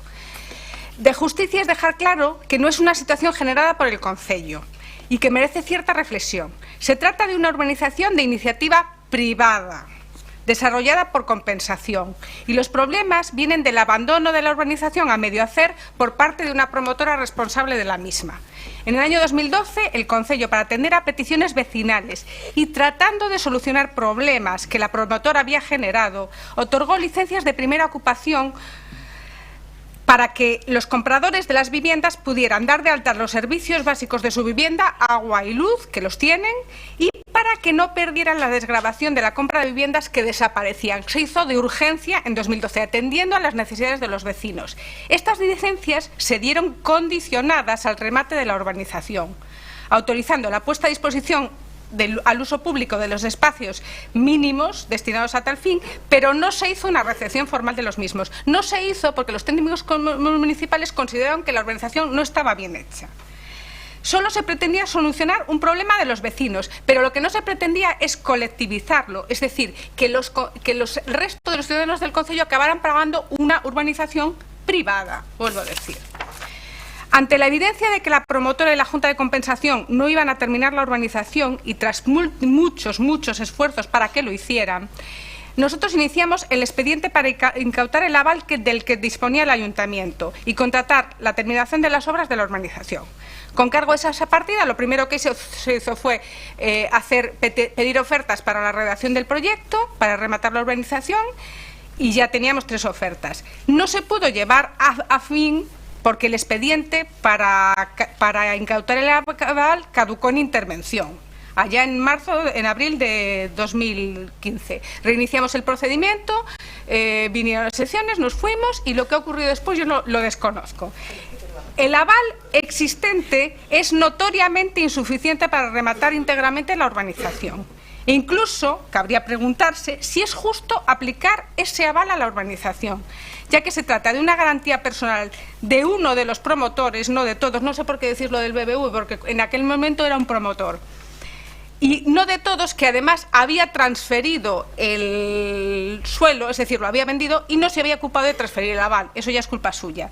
Y es insuficiente porque nunca se constituyó un aval en las épocas de los gobiernos de progreso para responder por toda la urbanización. Lo complejo de este expediente para nosotros no era si había que dotar o no de servicios a los ciudadanos, sino cómo hacerlo desde el punto de vista de la seguridad jurídica. Después de estudiarlo en profundidad, nosotros encontramos 2 posibilidades. Una, la incautación de la garantía, que es la que pusimos en marcha, y otra, el cambio del sistema de desarrollo. Es decir, pasar de compensación a cooperación. La solución fácil para el ayuntamiento hubiera sido pasar a cooperación, pero con una urbanización a medio ejecutar y con unos señores que lo que han comprado es una vivienda y no un suelo a desarrollar, hubiéramos generado un problema mayor. El aval que existe, como hemos dicho, es insuficiente. El aval debería haber sido del 100% del suelo. Cuando tú permites construir sin entregar la urbanización, estás obligado, deberías pedir un aval del 100% del suelo. Eso no se hizo.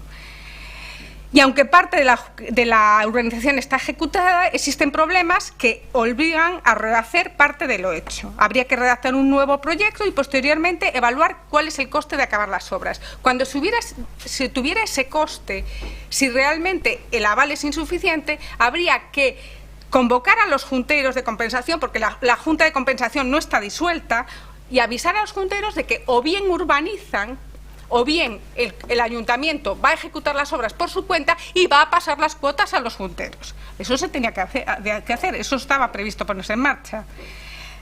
Es decir, que va a pasarse de un sistema de compensación a una actuación directa por el ayuntamiento pasando a las cuentas. Lo que no puede ser es que el resto de los vecinos de la ciudad paguen por una urbanización que, como hemos dicho, es privada.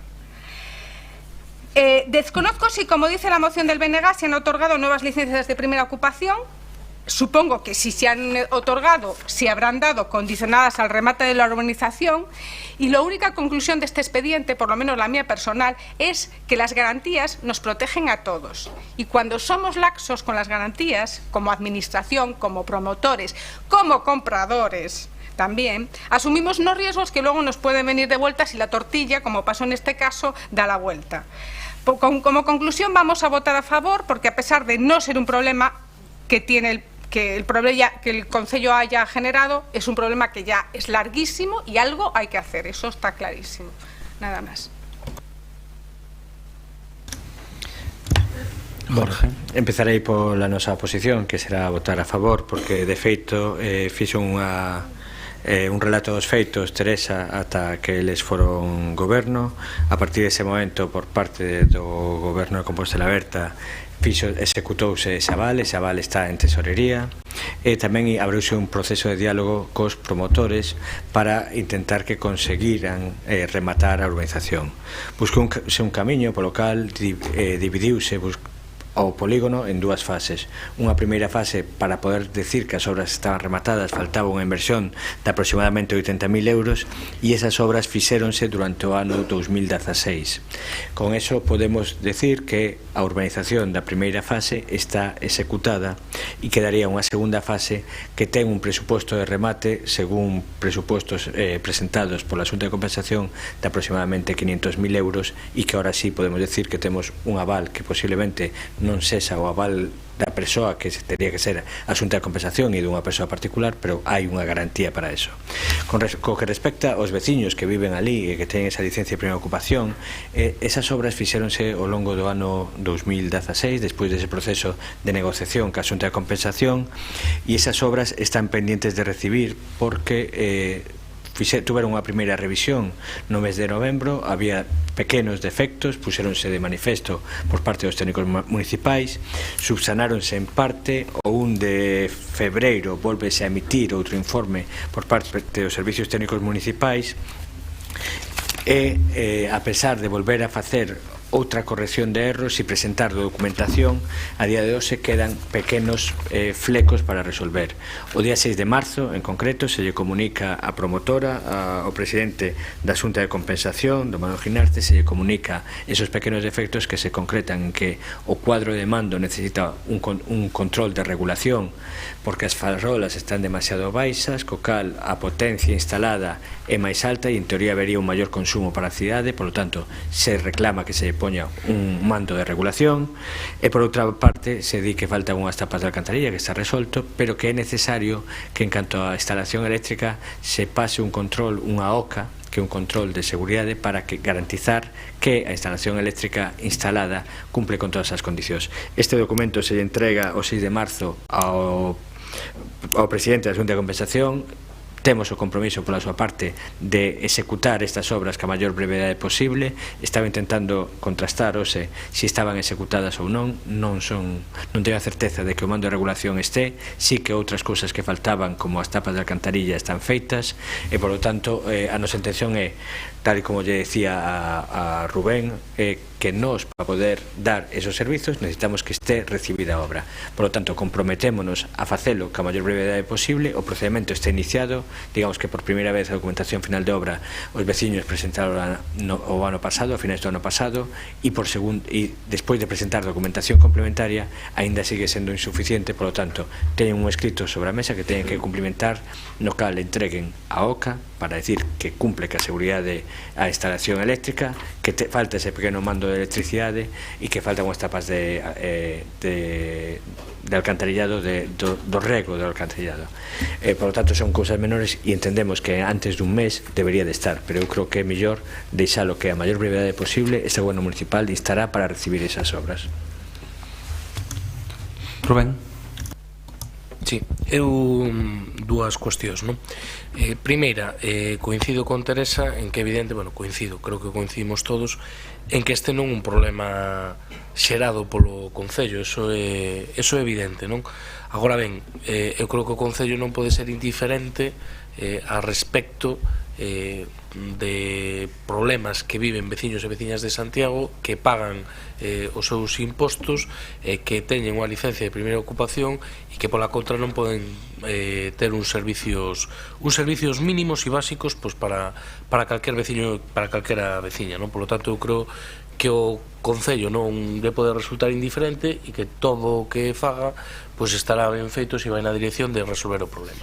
Dito iso, bueno, eu creo que hai dous partes na resolución do problema e por ese motivo aceptamos esta transacción. Hai un problema global e despois hai un problema inmediato. O problema global pois é o conxunto de urbanización, pois é ese máis de medio millón de euros que faría falta para que eso estivese nunhas condicións aceptables e demais. Ese é o problema global. Pero despois hai un problema particular urxente e é que hai dúas rúas que xa están habitadas. Por lo tanto, nós o que propuñamos é que eso se pudera abordar cunha recepción separada e condicionada. O que nos traslada o concelleiro que ese procedimento xa está iniciado e nese sentido, bueno, pues nos o que agardamos é que sexa ese mando de regulación ou control de seguridade das farolas ou que sexa que se faga xa dunha vez, que se recepcione parcialmente e que o Concello inmediatamente despois a recepción parcial diso pues, comece a prestar eses servicios dunha vez. E despois, o problema global, pois habrá que resolvelo, pero para nós, desde logo, é menos urxente desde a perspectiva de que son zonas que actualmente non están habitadas, non? E por outra banda, bueno, coincido tamén que a reflexión final a respecto dos abais e das medidas garantistas, tanto con contratistas como de outro tipo, non? Ao final, bueno, que non haxa penalizacións ou abais conforme a envergadura das actuacións, pois ao final é un problema para o conxunto da veciñanza, non?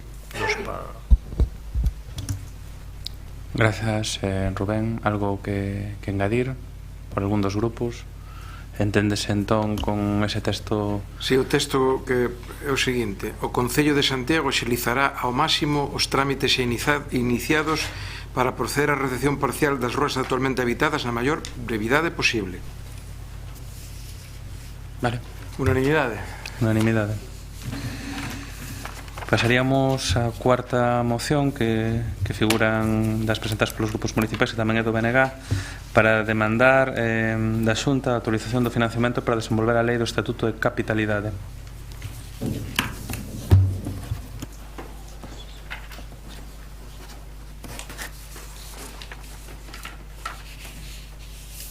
Sí, grazas, señor alcalde.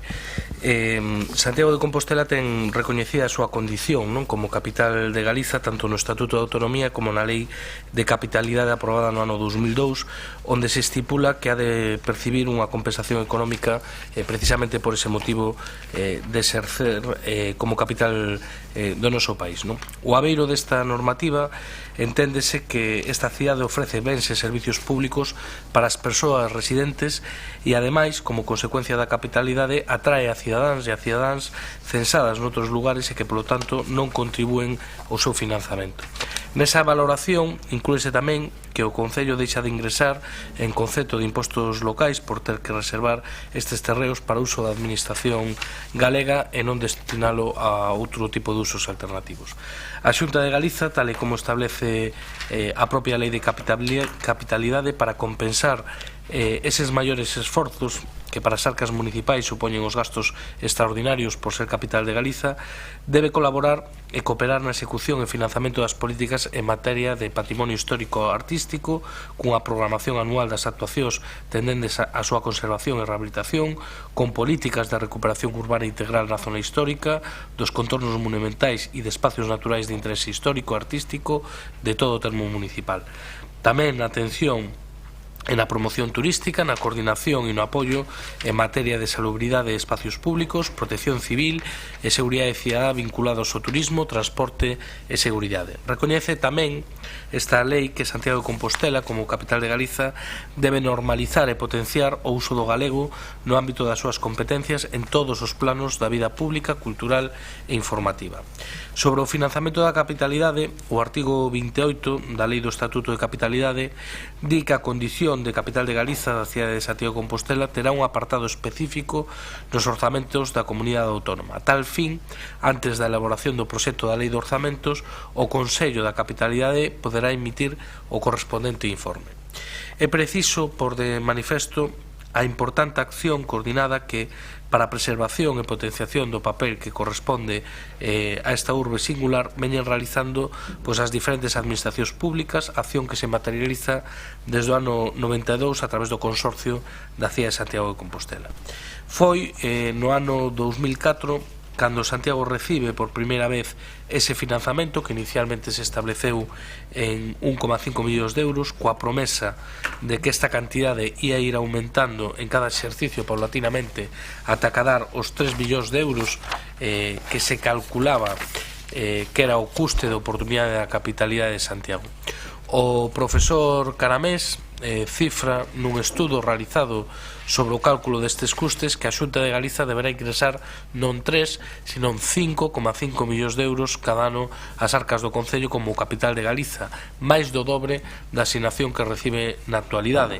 E máis, hai outro tipo de estudos como o da profesora Nuria Bosch e Daniel Montolio da Universidade de Barcelona que cifran a cuantía no caso de Santiago de Compostela en 7,2 millóns de euros. Deste xeito, desde o noso punto de vista, entendemos que compre actualizar e coa actualización dos informes económicos necesarios, actualizar a cantidade percibida a través dos orzamentos da Xunta de Galiza para facer valer a compensación dos custos que o desenvolvemento da actividade institucional e representativa lle supoñen o Concello de Santiago e as persoas censadas. E este é o motivo desta proposición. Moitas gracias, Rubén. Señor Paco Reyes.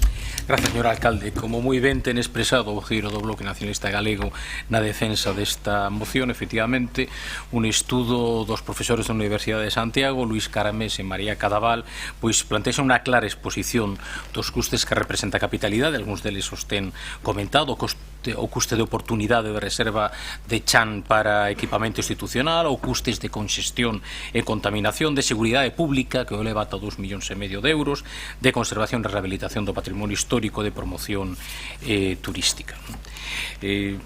O certo é que mesmo se nos quedamos non neses 5,5 millóns, sino nos 3 millóns que recibiu nos orzamentos do 2009, o último orzamento dun goberno progresista na Xunta de Galicia ata de agora, o certo é que deberíamos de actualizalo, neste caso actualizalo polo IPC de Galicia, o que estaríamos elevando a neste momento sería necesario 3.350.000 euros mínimo se partíramos desa cuantía. Polo tanto, nos esperamos que non teñamos que esperar, neste caso 4 anos, a que nas próximas eleccións teñamos un novo goberno progresista neste país e polo tanto que antes consigamos esas achegas que merece a capitalidade de Galicia. Moitas grazas. Moitas gracias, Paco Reyes. Noel. Alcalde, concelleiros e concelleiras, eu vou ser breve nesta intervención. Vou manifestar que nun principio estamos de acordo ca moción presentada por parte do grupo do BNG. Hai que ter en conta que xa a primeira aportación fixose no ano 2004, xa pasaron máis de 13 anos desde aquela aportación, a primeira aportación de 1,5 millóns de euros. O tempo é un factor determinante, sobre todo polo tema das actualizacións en materia económica. Entonces é preciso levar a cabo o que é unha revisión desta aportación que ven facendo a Xunta de Galicia ininterrumpidamente, repito, desde o ano 2004, que aportou 1,5 millóns de euros, ata o que son os 2,3 millóns que están recollidos na actualidade. É certo que se puxo de manifesto por parte do voceiro do Partido Socialista que no 2009 a aportación foi de 3,1 millóns de euros, igual que no ano 2010, cando entrou tamén o goberno do Partido Popular, e despois tuvo que facer unhas reduccións no que é o tema das aportacións, que foron iguales ás reduccións de gasto corrente do orzamento da Xunta de Galicia, pero como consecuencia do que foron as actuacións levadas a cabo polo goberno bipartito, como consecuencia da crise económica creada por parte deste tipo de gobernos. Ahora mismo coincidimos, creo que todos, en que hai que levar a cabo o tema da capitalidade, pois establece unha serie de obrigas para Santiago, establece unha serie de obrigas para o Concello, tamén ten unha serie de retornos, pero os diversos estudios económicos poñen de manifesto a necesidade de actualizalo, por lo tanto non temos ningún tipo de inconveniente e estamos a favor de que se faga ese tipo de actualizacións e que Santiago perciba como capital de Galicia que é a cantidade que lle corresponde. Moitas gracias, Manuel. María Rozas. Boas tardes a todos e a todas. Eu tamén vou a ser breve. É innegable que ser a capital de Galicia ten custos. Aínda que as cifras dos diferentes estudos, as cifras estimadas, pois son variables, non?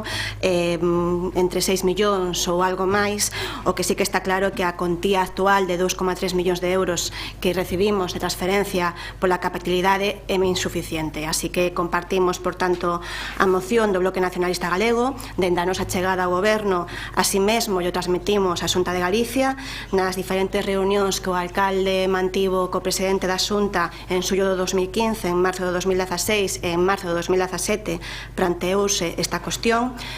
Teño que recoñecer que eu lamentei o ver os orzamentos da Xunta de Galicia do ano 2017, que ese crecemento que houbo nos orzamentos da Xunta non se viran pois tamén plasmados nun crecemento na transferencia pola capitalidade ao Concello de Santiago. Por todas estas razóns, pois o voto de Compostela Aberta será a favor. Gracias, María. Algo que engadir, Rubén? Si non é nada máis que engadir, entendemos, señor secretario, aprobado por unanimidade a proposta do BNG. Unanimidade, de acordo. Pasaríamos á seguinte moción, que é do Partido Socialista, para solicitar inspección municipal informe sobre o estado dos colectores da cidade. Gonzalo Muiños. Boa noite a todas a todos. O Grupo Municipal Socialista ven repetindo ao longo destes anos que a subcontratación dun servicio público non exime o Concello da responsabilidade de fiscalizar e vixiar polo seu correcto cumprimento e do prego correspondente. Nos últimos meses foron moitas as queixas recibidas no Grupo Municipal Socialista respecto do estado no que se atopan moitos colectores de lixo ubicados ao longo de toda a cidade. Son moitas as rúas de ensanche do casco histórico de Figueiras, Quiroga Palacios, Fontiñas, cuxos colectores precisan melloras, reparacións e mesmo limpeza. Atopámonos con colectores rachados, sen tapas, sen asas, con pintadas, pedais rotos e, por tanto, non abren, é dicir, con necesidades claras de tarefas de mantemento. Tendo en conta que no contrato se especifica que os colectores tipo iglú deben limparse cada 3 meses, normalizados cada mes, extremo que semella non se está a facer, o Grupo Municipal Socialista teme que non se está a cumprir o prego de condicións deste contrato. Por todo isto, é polo que o Grupo Municipal Socialista presenta ao Pleno da Corporación a seguinte moción: que o Goberno solicite ao inspector municipal correspondente un informe do estado no que se atopan os colectores da cidade co que se verifique o cumprimento do contrato, que o Goberno require a empresa concesionaria a realizar un axeitado mantemento tanto dos colectores tipo iglú como dos normalizados. Nada máis. Moitas gracias, Gonzalo. Goretti. Ben, coincidimos co Partido Socialista cos contidos desta proposta. Se o Partido Socialista ven repetindo, como se comenta aí, que o tema da subcontratación non exime o Concello, non, da responsabilidade final. Eu creo que aquí, vamos, o BNG neste tema fixo tamén cabalo de batalla. De feito, houbo propostas para pôr en riba da mesa nos orzamentos que houvese un sistema de inspección. Pensamos que tan importante, como moitas veces se di, como a municipalización, é que mentres estes servizos estén externalizados haxa unha boa inspección. Ese é un elemento central e, por tanto, coincidimos coas propostas que fai aquí o PSOE, que deberían de ser absolutamente extensivas a todos e cada un dos servizos, mas coincidimos tamén que no caso concreto da recollida de lixo, a verdade é que o Estado en algúns casos é lamentable e que habería, vamos, eu mesmo en algún caso é que se cumpren non só os horarios, sino os tempos de recollidas e tal. Hai moitísimas outras cousas aparte das que habería que reparar, así que imos votar afirmativamente a proposta do Partido Socialista, que nos parece pertinente por completo. Gracias, Teresa. Bueno, nosotros también coincidimos con el diagnóstico sobre el estado de algunos de los colectores de los contenedores de superficie planteada por el Grupo Socialista en esta moción. Incluso podríamos añadir algunos problemas de sujeción, de falta de sujeción en muchos de ellos, en algunos sitios complicados. En este caso no es un problema de contratación por parte del Gobierno, es un problema de seguimiento de contrato y también es un problema de modelo de ciudad. El contrato de servicio de recogida de residuos urbanos y de limpieza viaria es del 4 de marzo de 2005. Tenía una vigencia de 10 años hasta el 17 de abril de 2015 y se podía prorrogar 5 años más. Este Gobierno ya ha acordado 2 prórrogas y supongo que acordarán una tercera porque vence el mes que viene. Cuando los contratos de servicios son antiguos, los materiales, los equipos, la maquinaria envejecen y es importante realizar un seguimiento estricto del cumplimiento del contrato.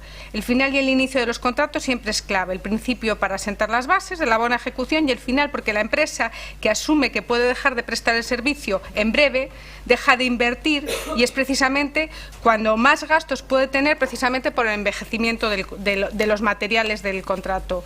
Con este contrato, Compostela Berta tiene 2 tareas: seguirlo y exigir que se cumpla lo establecido en el contrato, en el pliego y en las mejoras, y trabajar en cómo va a sustituirlo.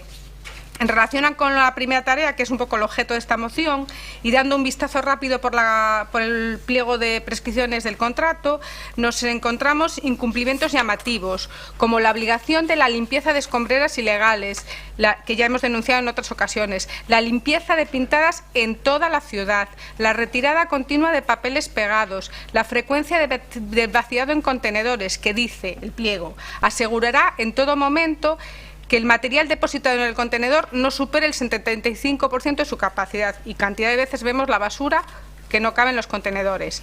Y ya en relación directa al mantenimiento de los contenedores dice la revisión periódica de su estado funcional y conservación, las frecuencias que se citaban en la moción y además dice los contenedores que se presenten una sociedad anormal serán lavados con carácter inmediato, no esperando los 3 meses.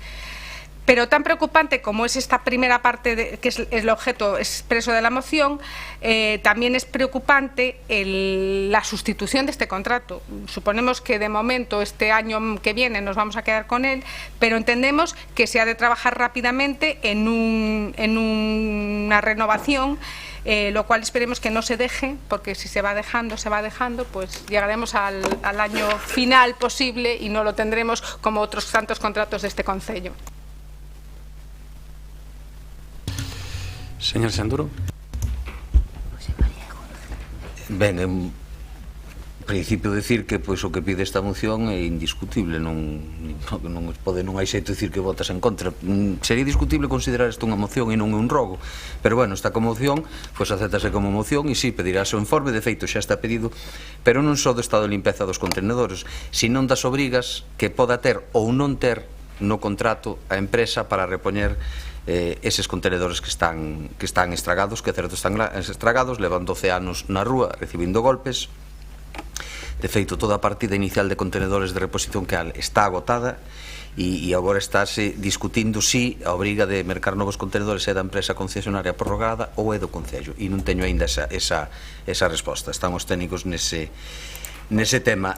E eu, bueno, ás veces a memoria non é todo boa que xa non sei en que foros falo dunhas cousas ou doutras, pero eu creo que aquí temos discutido sobre novo plan de residuos, perdón, a nova licitación de residuos que xa se está traballando, hai unha comisión técnica que está traballando nixo. De feito vaise licitar ahora unha asistencia técnica para avaliar distintos parámetros que o Concello non ten capacidade de avaliar co persoal que ten, e confiamos en telo en marcha. Evidentemente hai que facer unha prórroga máis porque os tempos son os que son en máis dunha licitación desta complexidade, pero non se preocupe, señora Gutiérrez, que estamos traballando niso. Gonzalo, algo que engadir? Somente decir, pois, a página 21 do prego di o adxudicatario disporá obrigatoriamente dun stock suficiente de pezas de reposto dos diferentes modelos de contenedores instalados, tapa, rodas, sistemas de elevación, etc. O concesionario asumirá responsabilidades derivadas da eventual demora que pudera producirse no mantemento ordinario ou unha reparación de contenedores como consecuencia da falta de repostos necesarios. É unha evidencia, nada máis. Gracias, Gonzalo. Algo que engadir? Entendemos, señor secretario, aproba por unanimidade. De acordo, unanimidade. E pasaríamos antepenúltima moción a do Partido Popular sobre a recuperación do apoio e promoción da Festa da Uña. Antepenúltima, dixe. Antepenúltima. Antes, sí. Como que penúltima? Dixen antepenúltima. Sí, sí, todo. Sí, antepenúltima, sí, pero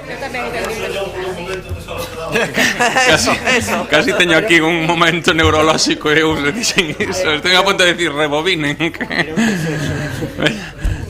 María Antón. Grazas, pois en aras de que se xa máis breve, pois vou evitar ler a justificación para presentar esta moción, que entendemos que está suficientemente explicada na exposición de motivos, e a miña intervención vai a ser unha reflexión máis xeral sobre o que nós entendemos que se debería facer para potenciar os eventos singulares dos nosos barrios. A Festa da Uña vai a servir como exemplo para coller a parte polo todo e dar así unha visión xeral, integral, do que entendemos que debería ser unha actuación do Grupo de Goberno co obxectivo de potenciar as sinais de identidade cultural da veciñanza e dos barrios de Santiago. É certo que desde o Concello tradicionalmente se presta un apoio ás festas dos barrios da cidade segundo unha convocatoria para as asociacións de veciños inscritas no Rexistro Municipal de Asociacións para a celebración das súas festas patronais. Porén, sería desexable que houbera unha maior implicación municipal do desenvolvemento das mesmas.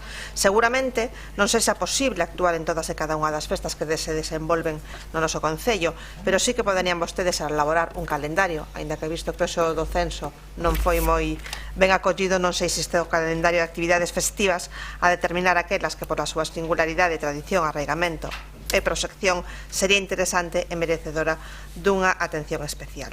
Nos creemos que a Festa da Uña é unha desas festas. Entendo que vostedes tamén, porque de xeito contrario non sería un dos recursos promocionais que vostedes levaron a Fitur 2016, un dos exemplos que puxeron naquel momento e que recollían na súa senda cando foron a promocionar Santiago a Madrid. Claro que despois dese anuncio non pasou nada. Peor, o ano pasado foi o primeiro ano que non houbo realmente unha Festa da Uña, máis aló do que a iniciativa privada de restauración preparou nos seus establecementos e da poxa e da liturxia. Por certo, nin enviaron a policía local para axudar o desenvolvemento da procesión. En Fitur deste ano non sabemos o que fixeron, porque aínda que temos solicitado a xenda das actividades que tanto o señor alcalde como a concelleira de Turismo e o xefe de gabinete desenvolveron en Fitur 2017, todavía non se nos remitiu nada. Polo tanto, non sabemos se vostedes van a facer algo a prol da Festa da Uña do barrio de San Lázaro. Xa sabemos que os restaurantes da contorna van a seguir ofrecendo os menús con este produto para reivindicar as uñas en términos gastronómicos. Xa sabemos que a parroquia vai a seguir coa tradicional poxa o luns 3 de abril e que haberá diferentes liturxias o sábado 1, o domingo 2 e o propio luns 3. E a procesión. E tamén sabemos que sendo San Lázaro unha festa que anuncia a Semana Santa, pois hai unha pretensión de incluíla na festividade do programa de Pascua que todavía está por chegar. Poderían así mesmo involucrar a veciñanza da contorna, particularmente os máis pequenos, para que nun concurso deseñasen un eslogan, un logo que se xa imaxen do evento. Poderían facer moitas cousas e por eso queremos saber se van a facer algo máis desde o Concello con respecto á Festa da Uña. Nos opinamos que deberían, que realmente se pretenden que esta e outras festas formen parte da oferta gastronómica de Santiago como recurso turístico, pois evidentemente se busca un maior implicación do Grupo de Goberno. E por iso precisamente presentamos esta moción para que desde o Goberno de Compostela Aberta pois se realice unha programación dedicada especificamente a esta cuestión, recollendo todas as diferentes accións xa programadas por parte da sociedade civil, por parte da veciñanza. E por certo, un apunte na páxina de Turismo aparece o programa para o sábado, o domingo e o luns. O tempo que di que estas festas son 4 xornadas, incluindo o 31 de marzo, que non hai nada. Entón, bueno, pois simplemente un apunte para unha rectificación se o consideran pertinente. Nada máis, gracias. Rubén ou Goretti? Ben, tamén brevemente coincidimos coa petición que se fai aquí de acordo, non, de instar xustamente a que se impulse de maneira decidida o apoio á promoción desta festa. Pensamos que é un evento tradicional, popular, singular, que compre apoiar e rescatar por a ben do barrio, da veciñanza dali e da veciñanza do conxunto de Santiago, non? sempre todo dentro, porque ás veces que en algunha parte da exposición de motivos, pois ás veces hai mestura de cuestións que teñen que ver máis con unha separación lóxica en distintos planos, que o BNG se sabe que sempre defende esa separación entre a cuestión religiosa da cuestión tradicional e popular, máis o que se refire pois a esa, dentro desa separación de planos e a necesidade de que o Concello como institución, desde logo, pois participe desde no que é a parte pois tradicional, popular, civil da festividade, parecenos totalmente pertinente, por tanto votaremos favorablemente a proposta.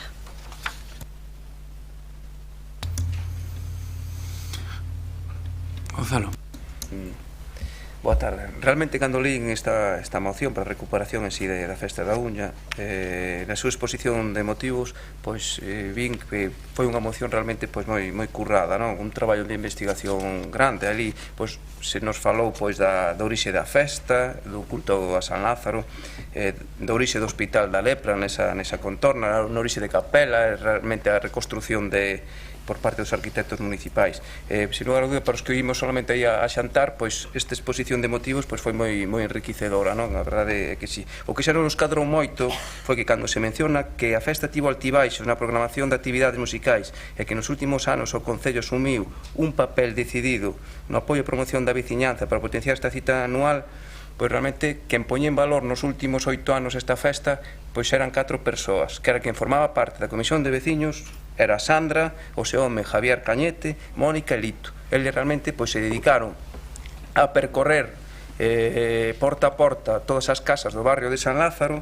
Eles tentaban de conquerir os cartos para poder facer esa programación, recorreron todos os establecimientos, todos os bares, todas as pequenas empresas para conquerir pois eses cartos, como ben decía antes, para facer esa programación. Ali estaban as mellores orquestas e as mellores actividades, non? Eles chegaron a mover uns orzamentos de perto de 20.000 euros. Realmente as axudas que tiñan por parte do Concello non chegaban ni moito menos pois o 5%. Eles realmente son os que puxeron en valor, xa digo, nos últimos 8 anos pois esas festas, non?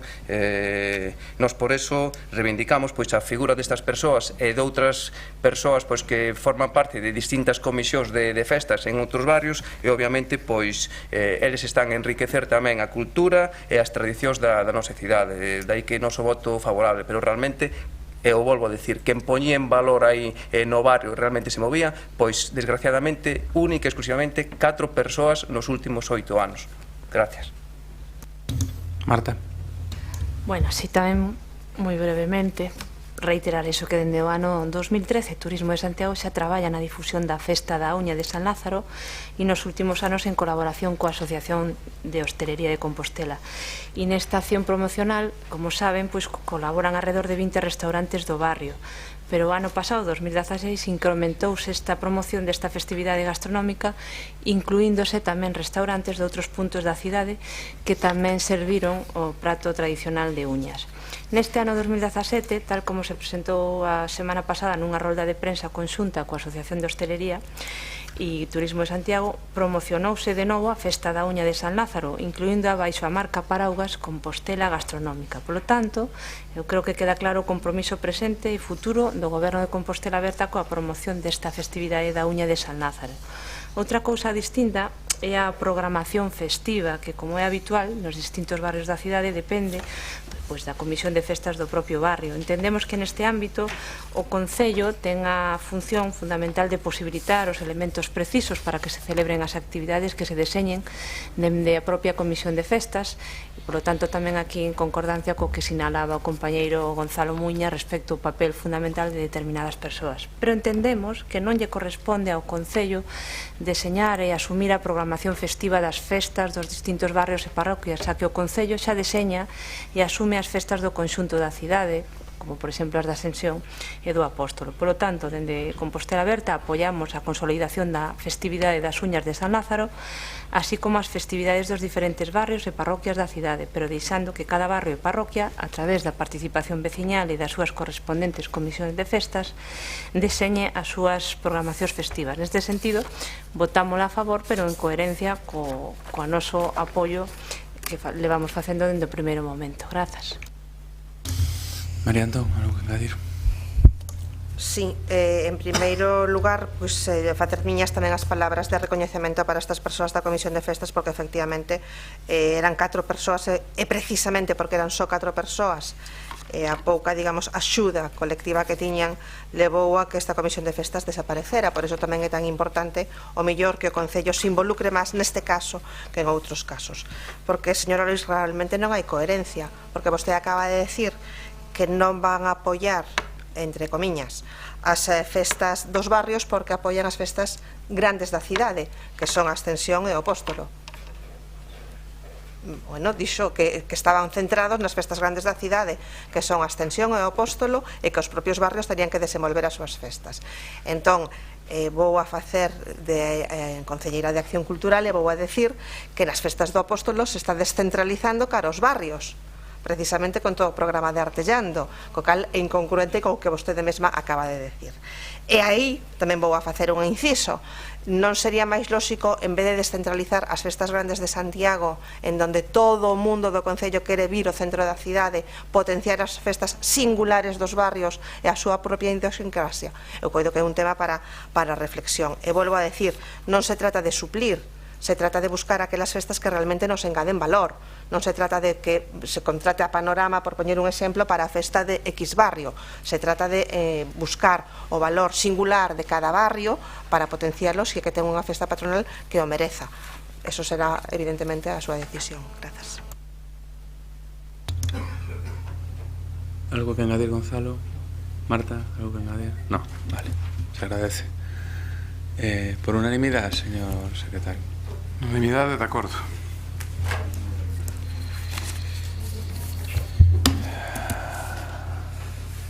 Pasaríamos logo a penúltima moción do Partido Popular para impulsar un acordo urxente entre os grupos parlamentarios no Congreso dos Diputados para a tramitación e aprobación dos orzamentos xerais do Estado de 2017.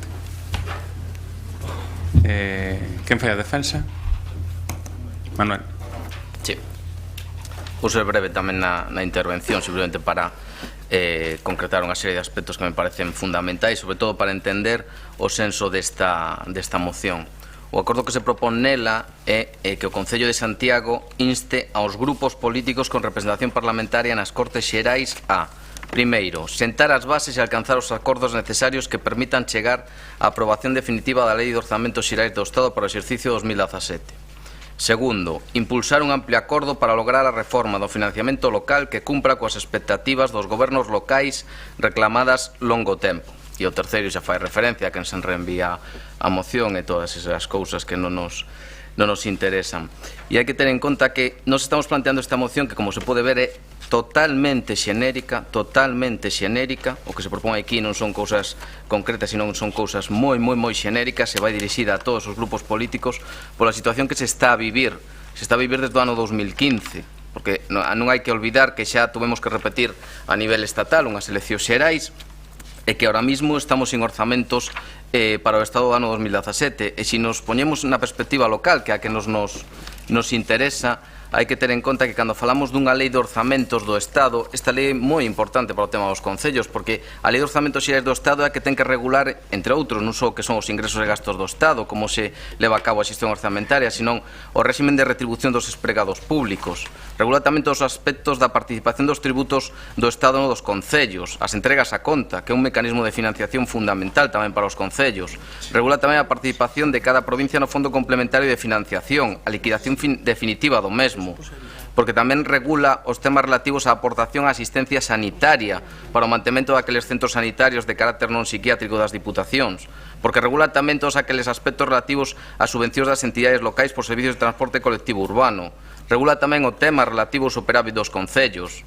Eso referíndonos ao aspecto concreto dos concellos, pero é que se nos referimos tamén a aspectos xerais tamén regula temas do IRPF, o imposto de sociedades, IBE e incluso o IPREN, que é un dos indicadores que se empregan para a concesión de subvencións ou este tipo de actuacións dentro do ámbito das ordenanzas fiscais. E a data de hoxe non estamos ante ningún tipo de orzamentos xerais do Estado e, por outro lado, hai que ter en conta que a moción dirixímola a todos os grupos que están en Madrid, tanto os do Partido Popular, tanto os do Partido Socialista, tanto os do Podemos, como tamén os das Mareas e o resto de grupos parlamentarios. Non nos estamos centrando nun aspecto concreto. Nese senso, eu creo que igual o que son polas emendas que se presentaron por os dos grupos, tanto por Compostela Aberta como por parte do Partido Socialista, igual se pensa que polo encabezamento desta moción referida a unha normativa a lei de racionalización que estamos facendo unha defensa mesma neste tipo de moción. Eu teño que dicir que eses dous párrafos podense quitar perfectamente se son un obstáculo para que se aprobe a moción que presentamos hoxe en día. E o segundo aspecto da moción, un aspecto fundamental, que é o tema do financiamento local. Reunixe unha comisión de expertos dentro do Ministerio de Facenda que está levando a cabo un estudio sobre un novo mecanismo de financiación das entidades locais, un novo mecanismo de financiación que veñen reclamando as entidades locais desde fai moitísimo tempo. Entón é fundamental o senso desta moción é dicirlle a todos os diputados e diputadas que están en Madrid e que foron elexidos por todos os cidadáns deste país: señores, póñanse de acordo dunha vez, porque non temos orzamentos xerais do Estado a día de hoxe, e isto é algo vital, non só para o Estado, sino tamén para o resto dos concellos. Entonces, desde ese punto de vista, tratamos de plantexar, repito, a moción desde o máis xenérico posible, sin facer ningún tipo de alusión. Xa digo, os dous primeiros párrafos, en teoría, podense suprimir perfectamente se son un obstáculo para o resto dos grupos. A vista do que son as emendas presentadas, a primeira delas, a de Compostela Aberta, pois vemos que é excesivamente amplia e excesivamente concreta. Entonces, isto difire totalmente co sentido deste tipo de moción. O senso desta moción é transmitir tamén a Madrid un exemplo de: señores, mire, aquí primeiro hai que poñerse de acordo no básico. O básico é ter uns orzamentos, establecer unha serie de acordos para un novo modelo de financiamento local. Despois entraremos nos temas concretos. E que hai que tener en conta que a moción de Compostela Aberta pide que se leva a cabo a revocación da modificación do artigo 135 da Constitución española. Que isto é algo que veu imposto a España por normativa europea, pero que xa estamos entrando nunha cousa excesivamente concreta, que se derogue tamén a lei de estabilidade orzamentaria, que se modifique a lei de racionalización e sostenibilidade local, que se derogue o tema da tasa de reposición de efectivos. Neste aspecto é que poderíamos estar perfectamente de acordo, pero repito, é un tema excesivamente concreto. O tema da reforma fiscal, que se faga un novo sistema de reforma fiscal, non xa o propoñemos aquí, pero con un carácter xenérico para que se poda adherir todo o mundo. Logo, falanse tamén de outra serie de cousas, como que se leva a cabo a elaboración dunha lei de facendas locais de Galicia. Home, neste tema hai que ter en conta que o que é o tema das facendas locais é unha competencia exclusiva do Estado, o Estado que ten que dictar a legislación básica estatal. Iso dio a propia Constitución española. Se lemos o Estatuto de Autonomía, Galicia, pues, por sorte ou por desgracia, xa depende de cada un como queira ver, tampouco quero entrar nese tema, ahora mismo non ten competencias para establecer unha lei de facendas locais, porque a lei de facendas locais regula o sistema tributario local e iso é unha competencia exclusiva do Estado polo artigo 133 da Constitución. Entonces aí tampouco podemos entrar. No tema da lei 5-2012, la lei 5-97, por 3/4 do mismo. O sea, se facemos referencia, por outro lado, que é a emenda presentada por parte do Goberno Socialista, pois, home, xa entra en cousas demasiado concretas. Aquí nos decimos instar a todos os grupos. Vostedes dinos instar ao Goberno do Estado. No, a todos os que están ali, tanto sexan do PP como sexan do PSOE, de Podemos ou de Marea. Dame igual. Ou do resto, é que me dá igual. Entende? E logo tamén dice, no, que se elabore un proxecto de lei de presupostos xerais do Estado que desmantele as contrarreformas levadas a cabo desde o 2012. Miren, unha lei de orzamentos xerais do Estado por regular aspectos concretos, pero poñerse ahora a desmantelar a cantidad de leis que se levan aprobados desde o ano 2012, pois é que non, sinceramente, non ten sentido. Poderíamos estar de acordo con vostedes no tema do teito de gasto, a reinversión do superávit local, pero é que logo tamén propón que metamos na moción aprobar unha nova lei local. Imagino que será unha nova lei de bases de réxime local, pero é que isto, se non se poñen de acordo para facer uns orzamentos, como para decirles que se poñan de acordo para facer unha lei de bases, vamos. E logo, o segundo apartado, que se disolvan. Claro. O segundo apartado, cando nos dice dar resposta no marco do grupo de expertos para o financiamento local posto en marcha recentemente as demandas dos concellos a través da FEMP para estar en condicións de seguir prestando uns servicios públicos de calidade.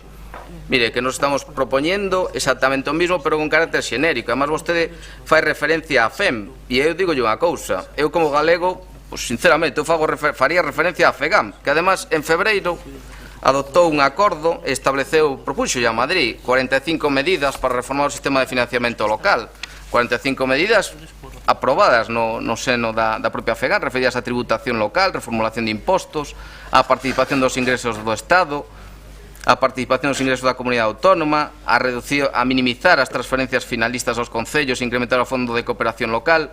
Entonces, eu repito, nós esta moción presentámola cun sentido moi concreto, que é que sexa o máis amplia posible para lograr o maior consenso posible e dirixida a todos os que están no Congreso dos Diputados, sexan da cor política que sexan. Ora, xa empezar a concretar circunscribirnos a aspectos moi concretos, pois sinceramente creo que non sería un bon exemplo o que estaríamos transmitindo, porque se non somos capaces de poñernos de acordo en decirlle aos nosos representantes políticos en Madrid, señores, póñanse de acordo, como para entrar agora a temas excesivamente concretos. Vais nada. Bueno, entendo que non se aceptan as emendas. En principio, no. Ben, entón, non entramos entón na disquisición que plantexaba o secretario respecto a segunda das emendas. Non vamos a entrar, porque xa non hai debate ao respecto. Que entendía como unha transaccional presentada. Entón tiñamos que aceptarnos antes a transaccional e logo, mira, xa queda solucionado. Gracias, Manuel. Rubén, a túa quenda. Sí, non, moitas grazas, vou ser breve, porque a estas horas xa hai que selo, non? Claro, nos xa non plantexamos ningún tipo de emenda porque vamos votar en contra por un problema de raíz desde o noso punto de vista, non? Claro, antes comentaba con Goretti, medio en serio, medio en serio. Claro, cando había o perigo de que se volveran a convocar por terceira vez eleccións no Estado, eu comentaba, ya había unha medida moi rápida para que non se volveran a repetir, e era que houbera un compromiso político de que ningún dos deputados e deputadas que estaban nesa legislatura, que foron incapaces de conformar un goberno, puderan repetir. E con eso tería desa garantía absoluta de que non se repetirían eleccións. Por que digo isto medio en serio, medio en broma desta ocasión? Bueno, porque eu creo que en democracia poden gustar máis ou poden gustar menos os resultados electorais. Eu podo vos asegurar que o noso grupo os resultados das últimas eleccións xerais non nos gustaron en absoluto, máis alá do noso propio resultado. Agora ben, é o resultado que hai e a partir de aí cada opción política toma as súas decisións. Eu a este goberno teño repetido en moitas ocasións que o que non se pode pretender é gobernar en minoría como quen ten maioría, e gobernar en minoría é unha decisión lexítima, e un goberno en minoría é un goberno tan democrático como calquera outro. Eso sí, gobernar en minoría require a cintura política de poder chegar a acordos, e chegar a acordos implica cesións e implica facer moitas veces cousas que non é o que un quere facer, e se non eres capaz de gobernar en minoría así, pois o máis lícito e o máis razonable é que deixes de gobernar, e hai mecanismos para deixar de gobernar. Bueno, eso é así, e eso é política, non? Entonces eu creo que eso non se resolve instando a ninguén a que cheguen a acordos ou a non sei que. Hai alguén que tomou a decisión totalmente lícita e democrática de gobernar no Estado español, está a facer, e a partir de aí terá que decidir se é capaz de sacar un orzamento ou non, as consecuencias de non sacar un orzamento, e a partir de aí, se ten que convocar novas eleccións ou ten que facilitar que haxa outra alternativa, ou entende que pode agotar unha legislatura nesas condicións, ou terá que empezar a sentarse con outros grupos que non son o seu para chegar a acordos para sacar adiante e viabilizar os orzamentos. Eso foi así hai moitos anos, é así hoxe e seguirá sendo no futuro. A partir de aí, tamén utilizar como argumento que a aprobación dos orzamentos xerais, como se pon, que deriva o mantemento da folla de ruta dos servicios públicos locais ou o seu retroceso. Eu tamén quero lembrar unha cousa, na última legislatura de Rajoy, como vimos de ver, con 186 diputados e con maioría absoluta, pois para o que valeu eso foi precisamente para reducir moitos deses servicios públicos, a que tampouco é ninguna garantía precisamente de nada, non?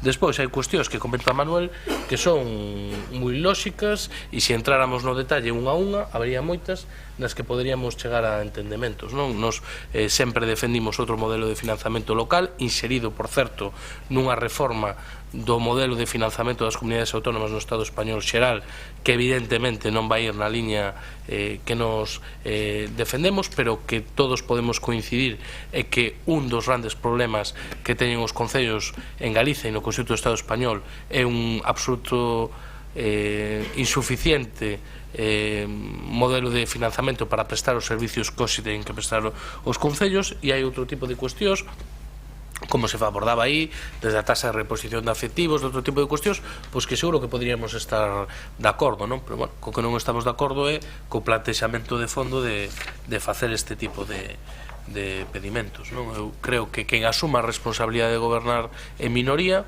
pois o ten que facer con todas as consecuencias, non? Ou se non, deixalo de facer. Gracias, Rubén. Paco. Grazas, señor alcalde. Bueno, primeiro quero agradecerlle ao ponente do Grupo Municipal do Partido Popular desta moción pois o cariño e o recoñecemento que lle amosa ao Grupo Municipal Socialista, porque nos trata de goberno. Quero dicirlle que nós tamén lle manifestamos o noso aprecio e o noso recoñecemento. Bueno, un comentario simplemente. A proposta do voceiro do Bloque Nacionalista Galego para que non se fixeran as terceiras eleccións ten antecedentes históricos. É dicir, os membros da Convención da Asamblea Legislativa durante a Revolución Francesa, que foi posterior á Asamblea Constituinte da Constitución de 1791, non poideron participar. É dicir, que estivo na Constituinte non puido ser por lei membro da Asamblea Legislativa. Por lo tanto, bueno, ten as súas raíces, non? Históricas. Bueno, o certo é que as horas xa que son, pois levan a que fagamos unha intervención curta. A min cústame facer hoxe unha intervención curta, entre outras cousas porque os 3 primeiros parágrafos da exposición de motivos, que son unha loa a esa lei de racionalización do 2013, e que a verdade é que o que pide o corpo verdadeiramente decir que esa loa non é certa. Esa loa non é certa. O que pasa é que por respeto a hora e por respeto ao conxunto, pois se quere deixamos ese debate concreto para outra ocasión. Non teño inconveniente en facelo hoxe, pero podemos deixar. Eso no que fai referencia á exposición de motivos. No que fai referencia á primeira dos acordos, sentar as bases e alcanzar os acordos necesarios que permitan chegar a aprobación definitiva da Lei dos Orzamentos Xerais. Bueno, vou ser breve, pero teño que decir que, claro, que a aprobación dos orzamentos fundamentalmente é responsabilidade a súa iniciativa do goberno, neste caso o goberno de Madrid, o Partido Popular, e concretamente o seu presidente. Eu que teño xa algo de memoria histórica, pois eu lembro perfectamente que o presidente Adolfo Suárez foi quen con maioría simples de que se aprobaran os orzamentos. E lembro que o presidente Felipe González foi quen no 93 de que se aprobara o orzamento tendo maioría simple. E lembro que o presidente José María Aznar con maioría simple na primeira legislatura foi quen de que se aprobaran os orzamentos, e de que durante 2 legislaturas o presidente José Luis Rodríguez Zapatero foi quen de que se aprobaran os orzamentos, non? O que sí é histórico para a nosa democracia é que por primeira vez un presidente do goberno que ten maioría simple o que precisa é que os concellos de toda España invoquen aos membros das Cortes Xerais para que aproben eses orzamentos que el que ten a iniciativa é incapaz de que se faga, porque non é quen de acadar un consenso para leválo adiante, non? Por lo tanto, isto sí que é histórico, que todos lle teñamos que votar unha man o presidente Mariano Rajoy a ver si é quen de chegar a uns consensos que os outros presidentes que tiveron maioría simple si foron quen, non? É evidente que a miña intervención, se quere, na segunda parte podo facer a intervención de valoración da exposición de motivos, pero claramente nos non imos votar a favor desta moción. Gracias. María Rozas. Ola, boas tardes a todos e a todas. Eu tamén vou a abreviar a miña exposición que tiña. Eu sintolle moito que sesamos de propostas concretas. Temos propostas concretas relacionadas co financiamento local e a legislación en termos locais, non? Decir que procúrase o consenso presentar esta moción na que se di, entre outras cousas, que a Lei de Racionalización e Sostenibilidade da Administración Local foi moi beneficiosa para os concellos e que foi a favor da Administración Local, non é procurar un consenso, creo eu, non? Porque eu creo que é algo que ninguén pode negar, que as reformas legislativas pois impediron que os concellos prestaran servizos básicos propios, que prestaran servizos sociais, que fixeron uns recortes na administración local que obligaban case pois a desmantelamento de moitos concellos, non? É innegable tamén pois discutir que as entidades locais foron escollidas como vítimas destes recortes, porque a realidade é que o grosso do déficit público, da débeda pública, non é dunha administración, non eran as administracións locais, senón que eran e continúa sendo as comunidades autónomas e o Estado, non? Entonces, xa o dixo o voceiro do Partido Socialista, esta exposición de motivos pois pon moi difícil que daqui se saque a conclusión de que había unha vontade de chegar a un consenso, un acordo, non? O pon moi difícil porque o que fai é pois alabar a xestión que fixo o goberno do Partido Popular dunha lei que sabemos que 3.000 concellos presentaron un recurso ante o Constitucional por diferencias con esta normativa. Por outra banda, pois unha das cousas que se presume desta lei é que as corporacións locais agora teñen un superávit, e sí, deso, pois, quen quera pode presumir, mas os resultados económicos non son sempre motivo de orgullo, non? Porque por riba dos resultados económicos están as persoas.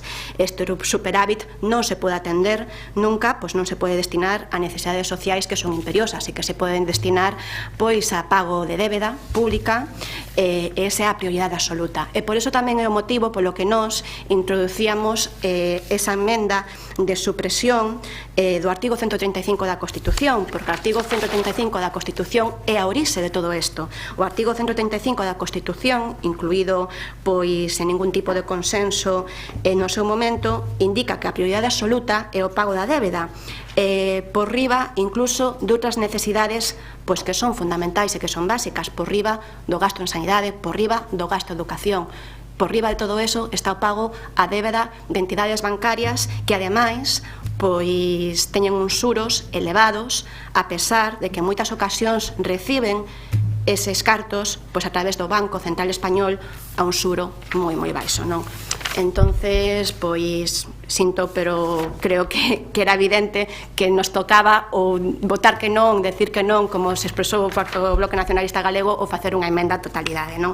Para nós tamén é moi importante a tasa de reposición, por eso incluímos na proposta, e outras cuestións como unha lei de financiamento local galega que consideramos importante pois promover, non? Non comparto que se responsabilice a outros partidos políticos da parálise institucional que poda ter o goberno central. Depende do goberno central, que goberna en minoría, de atopar consensos, de atopar acordos, de ter esa capacidade para chegar a acordos e de ter esa capacidade para aprobar uns orzamentos, non?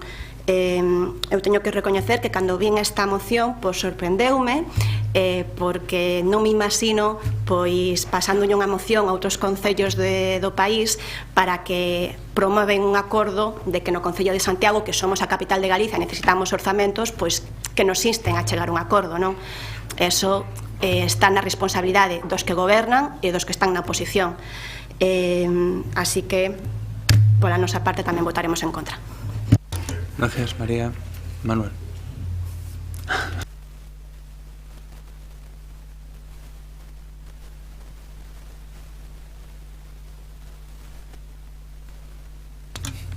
Si nadie quiere decir nada, pasamos a votar, señor secretario. Votos a favor desta moción do Grupo Popular, 9 votos a favor, PP, votos en contra, o resto da corporación, que son 14, a moción quedaría rexeitada. Pasaríamos á última moción do día, que é sobre a determinación dos actos de recoñecemento das datas conmemorativas nos soportes municipais presentados polo Partido Popular. Señor Brunet. Muy bien, muchas gracias, señor alcalde. Me corresponde a mí defender la última moción de la estación invernal y, en fin, planteo una moción, pues como verán, claramente conciliadora. Como se sabe...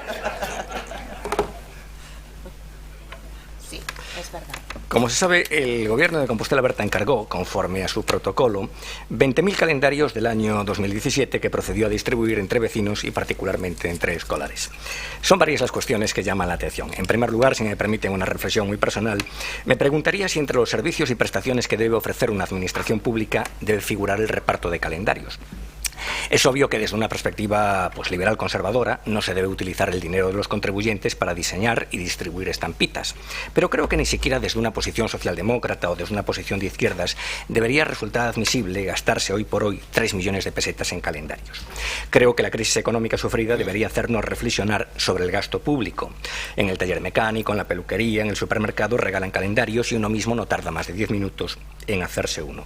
Liberales, conservadores, centristas, socialdemócratas, marxistas, podemos discutir si una actividad debe ser prestada por la Administración o debe ser generada por la propia sociedad civil. Podemos reconocer casos discutibles, pero yo creo que todos deberíamos estar de acuerdo en que cobrarle el recibo del IBI a unas 30 familias para diseñar un calendario de 3 millones de pesetas es una iniciativa hoy por hoy algo cuestionable. Y ojo que probablemente en estas iniciativas hayamos incurrido todas las opciones políticas, pero me pregunto si no ha llegado el momento de limitarlas. Ya en segundo lugar, cabe preguntarse por qué el Ayuntamiento aceptó la entrega de un calendario con errores. ¿Acaso de lo que se trataba era únicamente de darle beneficio a una empresa y lo de menos era el cumplimiento de la prestación? ¿Por qué se firmó el acta de conformidad de la factura? ¿Por qué no se reclamó a la empresa? Y en tercer lugar, y este es el asunto de la moción, el calendario sorprende por destacar personalidades o acontecimientos ajenos a nuestra identidad y por excluir a otras personalidades o acontecimientos con mayor arraigo o vínculo con la ciudad. Llamativo resulta, por no decir que resulta así un poco ridículo, que se distinga el día de San Martiño, nombre de pila bautismal de nuestro alcalde, y que no se distinga la festividad, por ejemplo, de San Lázaro. No sabemos... No, digo San Lázaro porque San Lázaro es una fiesta no de me arraigo interrumpades, que no va me más allá de interrumpades, que luego cada quien tenga su acta. No sabemos si el Comité Central de Compostela Berta pretende glorificar a nuestro alcalde, pero uno, señor alcalde, debe contener estas expresiones lisonjeras de sus partidarios, pues se comienza por aceptar la celebración pública de su nombre de pila bautismal y se puede acabar con un trastorno narcisista de la personalidad. No digo que sea el caso en estos momentos, pero ya sabe aquello de Ramón Sánchez Ocaña que más vale prevenir. Pero más allá de destacarse en el calendario la remota, supongo, filiación cristiana de nuestro gentil alcalde, llama la atención que se le pretenda hacer a los vecinos y a los escolares, que se le pretenda hacer ver la supuesta singular importancia de determinados días. Así, llama la atención que se destaque el día de Camões, ¿vale? Pero que no se destaque a Quevedo o a Valle o a los trovadores medievales que pasaron por Santiago. Desconcierta que se destaque el día de la Segunda República Española, interesantísima desde el punto de vista historiográfico, pero algo anacrónica y polémica como referencia de valores en el año 2017. Y por supuesto nos traslada a otra dimensión la singular conmemoración de la Revolución Portuguesa de los Claveles. Y no me olvido de advertir que se omite señalar que el 12 de octubre es el Día de la Lengua Española y el Día de la Fiesta Nacional de España. Ustedes solo advierten que es el Día del Pilar. Es curioso, su sectarismo tuvo que elegir entre la idea secular de España y la devoción religiosa al Pilar, y eligieron al Pilar, como buenos bautizados en la fe católica, algo es algo. Valoramos, eso sí, que no hayan propuesto conmemorar días como el Día del Procomún o el Día del Poliamor. Bueno, el del Poliamor puede resultar incluso sugerente. Valoramos que no hayan creado un nuevo calendario como los revolucionarios franceses, que crearon un calendario basado en acontecimientos naturales, el brumario, que da por el mes de las brumas, el vendimiario, el mes de las vendimias. Ustedes podían haber creado efectivamente un calendario basado en determinadas irregularidades administrativas, por ejemplo, el mes del prevaricario. Desde la ingenuidad podría afirmarse que no se acierta a comprender el criterio cultural seguido. Referencias a Portugal, referencias a la Segunda República, negación del Día del Patrono de Santiago, inclusión de unos y exclusión de otros. Desde luego que conforme a la teoría gramsciana, ustedes empiezan a dar los primeros trazos de un marco supuestamente cultural tendente a prefigurar un marco ideológico. Y nosotros no queremos marcos culturales, queremos, señor Duarte, una cultura libre, una cultura liberal. Miren, la política conmemorativa dun concello debería responder a outros criterios. Debería servir para hacer memoria de aquello que nos ha configurado o de aquellos hechos que han supuesto un hito a los ojos de una mayoría de ciudadanos. La política conmemorativa dun concello no puede ser un instrumento para satisfacer las vanidades o las preferencias culturales o ideológicas de un alcalde o de algún miembro de su gabinete. Ustedes, supongo, no verían razonable que el próximo gobierno municipal conmemorase el día de Stuart Mill o el día de Edmund Burke o el día de Azorín o el día del Greco en detrimento de otras referencias culturales más acordes con nuestra identidad propia como concello. La verdad es que si se acepta que un calendario municipal pueda responder a los intereses de un gobierno, podría suceder que el próximo gobierno municipal difundiera un calendario en el que se advirtiese del ejercicio negligente o abusivo del poder, conmemorando, con finalidad educativa y disuasoria, determinados días que no deberían volver a repetirse. Un futuro gobierno podría recordar en un calendario días en los que no se debería reincidir. Así, en un próximo mandato municipal podría hacerse un calendario que recordase, por ejemplo, el día del contrato menor inmotivado e inflado por Compostela Berta, o el día del contratiño menor a los amigos de Compostela Berta, o el día del contrato mayor adjudicado a dedo, o el día de la subvención perdida, o el día, por ejemplo, del cemento armado, que sería el día 1 de diciembre, que es el día en el que compareció el alcalde para decir que el señor Duarte imputado no iba a dimitir después de haber prometido sistemáticamente que cuando hubiera un concejal imputado por un delito de corrupción tendría que dimitir. Pero si un gobierno futuro hiciera eso, no se estaría realizando una política conmemorativa que sirviera a lo que tiene que servir, que es para reforzar nuestra identidad local y para reforzar nuestra cohesión social. Y es por ello por lo que el Grupo Municipal Popular nos presenta una propuesta al Pleno para que en la propuesta de reglamento que teóricamente tiene que presentar el Gobierno Municipal de reglamento de distinciones y reconocimientos se incluya una previsión específica que regule estas datas conmemorativas y que en tanto en cuanto no se traiga esa propuesta de nuevo reglamento de distinciones, este tipo de distinciones de los días a conmemorar sea sometido a la consideración del Consejo Asesor de Condecoraciones. Nada más, gracias. Goretti. Ánimo, non? Ben, imos comezar pola cuestión esta das extrañas incorporacións e extrañas referencias culturais, non, que aparecen. É evidente que as referencias a Portugal e a tal non teñen nada que ver coa relación entre linguas e culturas, coas proximidades, non teñen nada que ver con que nos recibamos turistas portugueses, mesmo con que haxa relacións entre a Universidade e o Instituto Camões, nin nada diso, senón, fíxese, é que eu creo que se incluíu a Luís de Camões neste calendario por uns versos que todas as persoas que estamos aquí coñecemos ben, que son aqueles de mudanse os tempos, mudanse as vontades, mudase o ser, mudase a confianza, todo o mundo é composto de mudanza, tomando sempre novas cualidades. Claro, nesta moción podíamos separar o acordo de todo o resto e o mellor sobre o acordo podíamos discutir e chegar a acordo, pero claro, é imposible separalo de todo o resto porque, claro, senón parece que estamos dando por bo que os días que se citan aquí son días que de repente aparecen inventados aquí por ciencia infusa, que os inventou segundo o relato que nos acaba de facer o señor Brulete con Compostela Berta, como se estes días non figurasen, vamos, en axendas escolares da Xunta de Galicia, como se non figurasen en cantidad de institucións, de centros públicos, de todo tipo, o día da árbore, o día do teatro, o día do libro, o día do orgullo LGBTI, que acabamos de facer unha declaración institucional apoiada por todos os grupos que están aquí, é dicir, o día contra a violencia machista, que o celebra todo o mundo hoxe, non sei se ao mellor o que se quere é que non o celebre todo o mundo, e que se nos quere dicir, pero é que son cuestións as que aparecen aquí citadas, que claro, que se manifestan evidentes trazos e prexuizos ideolóxicos. A verdade é que é unha cousa bastante incomprensível ver a todas as cuestións, todas as citas que hai aquí, podíamos, é certo, que buscar case unha cuestión para cada un dos 365 días do ano, e en algunhas haberá que tomar unha, o mellor o do Pilar, pois colleso porque aquí hai unha igrexa do Pilar ben próximas, e tamén de cando en vez hai que facer algunha concesión á igrexa, non? Entón, pode ser por iso. A verdade é que non ten moito sentido facer unha moción baseada, creo eu, neste caso, en ridiculizar datas que son datas referentes, que están avaladas por organizacións internacionais, que están avaladas moitas veces por organismos e por ademais institucións gobernadas por persoas de todas e por grupos de todas as cores políticas, e creo que o resto é facer un pouco, non sei, unha ridiculización que non leva a ningures. Entón, creo que a moción non se sostén e que non ten ningún sentido que votemos a favor dela, non? Gracias, Goretti. Paco Reyes. Gracias, señor alcalde. Xa boa noite, compañeras e compañeiros. Bueno, vou ir directamente ao texto do acordo, non? Que diu incluir na proposta do novo Regulamento Municipal de Distincións e Recoñecementos unha previsión específica que regule as datas conmemorativas, non? Que poidan figurar en calquera soporte municipal.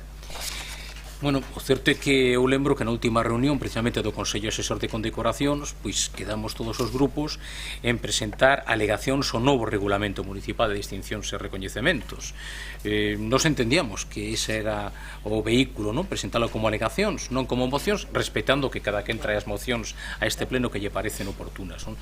Nos o que proporíamos sería que este texto se presentara como alegación ao texto do citado regulamento e nos no seno do Consello Asesor e onde nos posicionaremos con respecto ao que entendemos que é unha alegación. Mais nada, moitas gracias. Manolo Dios. Bueno, gracias, señor alcalde. Boas noites xa. Algo lle temos que agradecer a Alejandro, que é que non aproveitar a ocasión para falarnos de Julio César, de Gregorio XIII, dos concilios de Trenta e de Nicea, ou mesmo de todo o panteón romano de deuses que explica os nomes dos meses do ano, non? Aínda hoxe, non?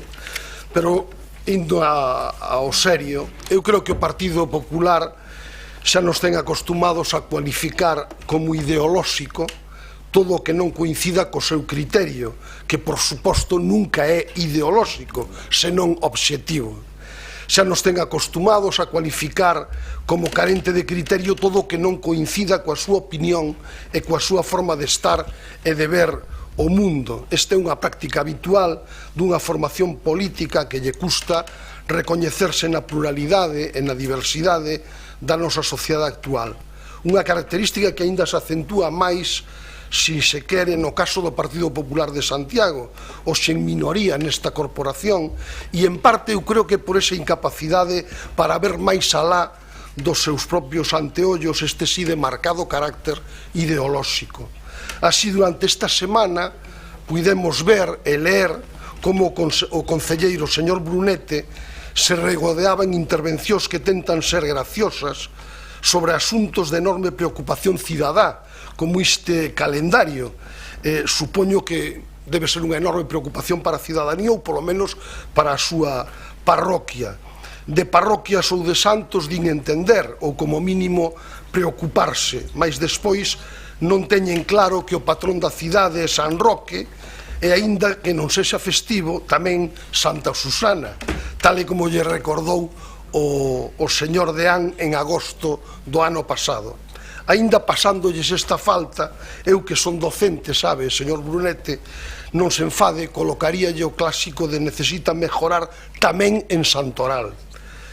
Falar de que o Concello de Santiago tenta ocultar o apóstolo é dun absurdo tan grande que só pode ser froito dunha persoa que procura o chascarrillo fácil e mediático.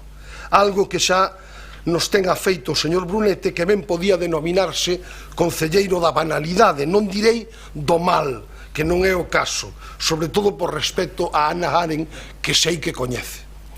O apóstolo, as nosas festas principais, serán celebradas como sempre, non teña dúbida, ao igual que nos 2 últimos anos ten feito este goberno por todo o grande, de forma descentralizada e plural. Unha data que no calendario, por certo, aparece coa súa denominación oficial, recollida no número 1 do DOGA, o primeiro DOGA, señor Brunete, publicado o 1 de xaneiro de 1979. Porque vostede ve ideoloxía por todas partes, aínda que tal vez non por todas partes, mais ben por todas as partes que non coinciden cos seus postulados. Critican que no calendario salientemos personalidades determinadas. Compre lembrar que con determinadas, entre comillas, están a falar de referentes como son Castelao, Rosalía, Maruja Mayo, Carlos Casares, María Mariño, Blanco Amor, López Ferreiro ou Ángel Casal. Figuras que aparecen en moitos dos calendarios repartidos este ano en Galicia, mesmo algún da propia Xunta de Galicia. É curioso, ademais, como se para vostede no seu afán mediático en determinadas datas como o Día de Camões, día máis próximo, moi próximo das nosas letras galegas, en o que se lembra unha das figuras máis importantes da lingua portuguesa. Lembrolle que este pleno municipal acordou na súa sesión ordinaria do 20 de outubro de 2016 e por unanimidade solicitar a adhesión de Santiago de Compostela, capital de Galicia, como integrante da Unión das Cidades Capitais de Lingua Portuguesa. Unha solicitude que contaba, como vostede debería saber, co amparo e apoio do Goberno galego e da súa Secretaría Xeral de Política Lingüística e do Parlamento galego para aproveitamento da lingua portuguesa e os vínculos que temos coa lusofonía. Coñecida como a Lei Paz Andrade, unha lei que contou coa unanimidade dos grupos parlamentarios. Polo tanto, non podemos saberse que cando vostede declara que non acerta a comprender, entre comillas, estou a ler textualmente, pois non podemos saber se existe un problema de comprensión das mocións e leis aprobadas no noso Concello e no Parlamento ou se trata dun problema doutra índole.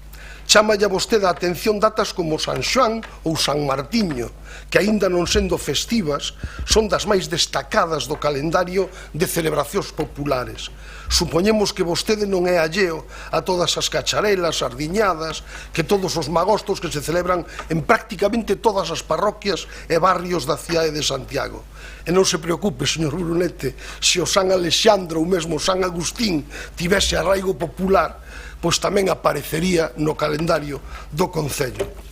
Ademais, chama a atención que entre vostede a menosprezar tamén que aparezan días vinculados á nosa historia democrática, como pode ser o 14 de abril, porque tal vez non estea ademais lembrarllo, e esa é unha función do calendario, que nesa data se instaurou un réxime democrático, o primeiro da nosa historia, con certa continuidade e cun tráxico final. Tal vez non estea ademais lembralo, porque nós non temos dúbidas se temos que elexir e escoller entre o 14 de abril e o 18 de xullo, pois non temos ningunha dúbida e creo que vostedes tampouco a teñen. Eu non dubido das súas firmes conviccións democráticas e tamén de que saben recoñecer as datas sinaladas da nosa historia común. Claro que aparece o 14 de abril, mas tamén aparece o 6 de decembro, día da celebración da actual Constitución Española, aínda que seguro que podemos manter lecturas diferentes sobre a mesma. Como xa lle dixen ao principio, este é un calendario diverso, plural, de firmes conviccións democráticas, por iso incorpora tamén unha data como 25 de abril, que tal vez vostede non o saiba, mas tamén ten celebración en Galicia a través do noso rico tecido asociativo. Algo do que nos deberíamos sentir orgullosos e orgullosas e que non deberíamos usar para facer chascarrillos fáciles e mediáticos. Estes son os prexuicios ideolóxicos que ve vostede no calendario distribuído polo Concello. Prexuicios vinculados á democracia, á liberdade, aos dereitos, á cultura, á lingua, ao medio ambiente, á igualdade. Eu agradecería que se calaran, Eu estou calado casi sempre. É claro que o CO2 aumenta a concentración. É claro que o calendario pode ser mellorado, acabo xa. Ninguén é perfecto, xa o dicía Jack Lemmon en Confaldas e a lo loco, non? Se vostede tivese interese real neste asunto, non realizaría todo este tipo de acusacións. Xa lle adianto que o calendario ten un carácter claramente modificable, que pretende precisamente mellorarse, e nós estamos dispostos a mellorar, a incorporar todas cantas propostas vostede faga na Xunta de Portavoces, na Comisión de Condecoracións, etc. Vai no noso ADN político de mellorar, e así o faremos coas propias edicións do calendario, a través da Comisión de Condecoración, se así o considera, ou ben a partir deste momento abrindo a posibilidade de recibir todas as achegas dos grupos para incorporar nos próximos anos. En calquera caso, imos votar en contra desta proposición, desta moción. Nada máis, moitas gracias. Gracias, Manolo. Señor Brunete. Señor Dios, no se me ponga así. Yo le prometo que no me enfado si el próximo año, por ejemplo, incluyen ustedes el Día de los Comedores Escolares. Mire, en el calendario... pues, Manolo, a ver, home, un pouco de respeto entre os grupos e os que non estamos participando do debate. Hay muchísimas incoherencias, pero lo que falta es una semana, y no han explicado ustedes por qué han admitido un calendario al que le falta una semana. Esto no es muy explicable, ¿no? Es tal el ridículo que ustedes han hecho con este calendario que han tenido que forzar, bueno, pues la ética argumental, ¿no? Y hasta el punto, bueno, pues de poner en mi boca lo que yo evidentemente no he dicho. Aquí no se ha ridiculizado, es decir, ninguna de las fechas, en general, el 90% de las fechas del calendario, las fechas incluidas, el 90% de ellas. Lo que se ha ridiculizado es la falta de criterio. Y lo que se ha ridiculizado es que ustedes, y esto se lo digo especialmente a usted, señora San Martín, supuestamente nacionalista, hayan optado por referencias portuguesas antes que por referencias propias. Los gallegos tenemos identidad propia, no tenemos una identidad subalterna de Portugal. Y yo no tengo ningún inconveniente en que se mencione a Luis de Camões, pero me parece absolutamente ridículo que se destaque a Luis de Camões y no se destaque a Valle Inclán, o no se destaque pues al mismísimo Quevedo, que tiene bastantes vínculos con la ciudad de Santiago. En definitiva, que han hecho ustedes, como decía, un ridículo espantoso, tanto en lo que es la aceptación contractual del calendario como lo es en lo que se refiere a los contenidos del mismo. Y respecto a usted, señor Reyes, es decir, cuando hemos traído esto aquí ha sido por una cuestión de transparencia, para transparentar los argumentos y la posición de cada uno.